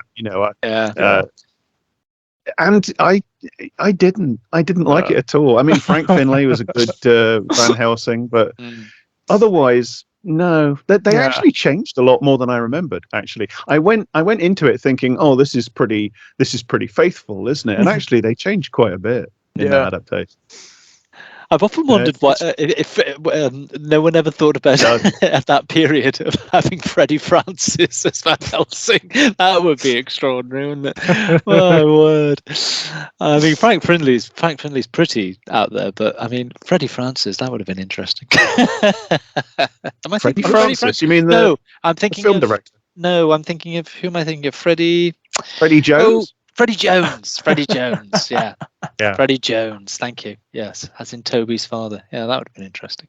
I was trying to think of how you would even do an adaptation of Dracula now. What would it require to make itself fly? That's a really interesting question. Isn't it? Isn't it just? I mean, I can't help but think that if it were... I mean, you obviously can't do a Mary Riley on it because that method has obviously, been proven not to work, even though it's... that's an interesting film in its way. Yeah. But I mean, interesting. I do. I mean, I say that, and we've only just recently had a very successful adaptation of Pinocchio again. I mean, Guillermo's it's beautiful. It's stunning. I was blown away by it. Wasn't Christine talking about that as well? I believe she Christine was. might have seen it. Yeah. Yeah, I mean, utterly blown away by it. It was beautiful. Didn't even know it was happening, and then suddenly it's here. It's an anti-fascist inversion of the original tale. It's brilliant. It's utterly amazing. So I don't know. Maybe there's space. Maybe with the right combination of people, the right writer, the right director. As I said, I've curated my middle-aged, grumpy, reactionary. Leave all my stuff alone. But I'm not completely. What I'll do is I'll watch it and then go no. You're not coming in. As I say, I mean, like personally, I want the queer version. I would love to see that because bizarrely it hasn't really been done yet, not sincerely. And also, please get an LGBTQ creator to do it, please. I mean, the scope is there. I mean, because you do have what is ostensibly a fluid creature. Yeah, right. That invades a strictly binary society. There's loads to play with. I mean, in more ways than one, right? I mean, this is a liminal entity. You can turn into bats and wolves and mist and whatnot and all sorts of things. So there's a lot to play with there. There's a hell of a lot to play with there. It just hasn't been done in the mainstream yet. No. I'd really want it to be scary. Like if somebody said to me, Jack, you are now tasked with writing the script for a new movie version of Dracula, I don't really know what I would do, but I know that I would go in. I know that I would go in wanting certain things, and I would want to find a way to make it frightening, like actually frightening. It's very inevitably, I think the Demeter sequence is ripe for scaring the shit out of an audience. If you can get that set piece of the losing of the crew and the captain, and just the fact that you're surrounded by that tumultuous ocean, and that would be and there is lashing of yourself to the wheel and so on. There's and just the location of Whitby, of actually using Whitby, because it's a very evocative place when if you shoot it right, and all that stuff, and I mean, I often find that the thing that chills me in films is when people talk about horror. So Mr. Swales' accounts and everything that could be done, but when people start talking about horrible things that have happened, and that they're in the situation with the same horrible, that's where I feel the real fear on things. Well, that's why the best bit of Shadow over Innsmouth is the bit where he talks to I can't remember the guy's name, but the town drunk. Yes. Like as soon as you get into the action sequence where he's, I mean, I like there's this thing you get over and again in Lovecraft about fumblings at door handles. And that's really, I like that. But apart from that whole sequence where he's in the hotel room and he has to run away, and then he sees them in their procession, like I don't care. Like for me, the story's over by then. But the build up where he sort of he goes there, and then he talks to the guy who tells him the story about how the people of the town made their deal with these people from under the sea, etc. That's the really good bit for me. And the guy gets more and more into the story until at the end he's sort of he's basically talking the Cthulhu Fatagan language that he's learned from because he's semi-delirious with terror at his own story. That's the good bit. Yeah, absolutely. That is, I'd be very tempted to do something. I'd be very tempted to. One of the fascinating things about the novel, they actually say this themselves at the end of the novel, is we look over what we've got, and what we've got is just a load of typewritten pages, because Mina has taken everybody's journals and everything and typed them up, and they've lost all the originals, so they have no proof that any of it really happened. They just have this, and nobody else reading that would take it seriously. What somebody reading that would take it as would be an epistolary novel, right? Which is what you're holding in your hand. So I'd be incredibly tempted to do something kind of a little bit deconstructive with it, where you set the new story like in our time, or maybe 100 years after the original story, and you have this book, Dracula, the book, exists in the world, and it's actually an edited version of the typewritten papers that they end up with at the end of the novel. And people think that it's a novel, and it's actually an account of something that really happened. Except that it's filtered through their perception. It's something I'm riffing on this, but that'd be my initial idea about what to do with a new Dracula. I'm going to have to think about this now. I've had it buzz around my brain for a little while, because it is fascinating. It's a fascinating idea without fundamentally reinventing what Dracula or the vampire is. So you want all of the elements, obviously. You want them all to be there. Well, one of the things you could do with that was if Dracula then came back, Dracula would be confronted by his own legend, which stems from this text. And the text that everybody has taken as fiction turns out to be real. But of course, because it's real, what it actually is an assemblage of the impressions of Mina and Jonathan and John Seward and all these people. So you could have Dracula confronted by this picture of himself that ended up in the world via his enemies. And it might not be true. Might not be entirely accurate, right? Interesting. That is a fascinating idea. Oh yeah, I'm gonna have to play with that a little bit, just a little bit, to see what comes out. The only trouble with that is that I feel like, following that logic, I'm pushing myself away from it being a horror film. And as I say, that's the problem, isn't it? Because in that, in that narrative, Dracula definitely isn't the scary thing, right? The scary thing is the myth. It's the misconception, and it's his confrontation of postmodernity. I mean, it's his confrontation of the world. Yeah, it's a difficult one. It's a really difficult one. I might have to dream about that one, because I must log off shortly, because I'm an old man with a full bladder. We have done 3 hours, guys. We've done pretty well, I think. All things considered, we've done pretty well. But for me, the one I would love to do is Frankenstein. I mean, I know it's been done a million times. It's been done a million times in a million different ways. You read any Philip K. Dick novel, and there's Frankenstein in there somewhere. But yeah, and I mean, that's much easier to do a postmodern adaptation of as well than Dracula, I do feel. The postmodern Prometheus. No, I would never call it that. I'd stab my own eyes out before I called it that. If they said you can have the money to do one film adaptation of one of these Gothic novels, but only one, for me, it would have to be Jekyll and Hyde. Jekyll and Hyde, yeah. I mean, because it's never been done well, right? It's never been done well, no. It's been done interestingly or semi-interestingly a couple of times, but it's never really been adapted. And it's never been done right, just basically right, with the right themes from the novel. I mean, the key point in the novel for me comes very early on, when Jekyll basically admits that everything Hyde does, he does. He just wants absolution from it, Yeah. All of the appetites that are in Hyde. Yeah, all of the appetites that are in Hyde are in Jekyll. This is true. Absolutely, yeah. And that's never in the damn adaptations. Ever, ever, ever. It's never in any of them. They always fuck it up by having the same actor play both. And the way you counterpoint the fact that they're the same man is you have them played by different actors. Surely. I mean, is that not inherent in the text? Yeah, surely. Yeah.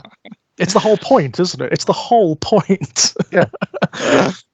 On that note, I must buy your leave, but it's been an absolute pleasure. It's been lovely catching up, guys. Yeah. I mean,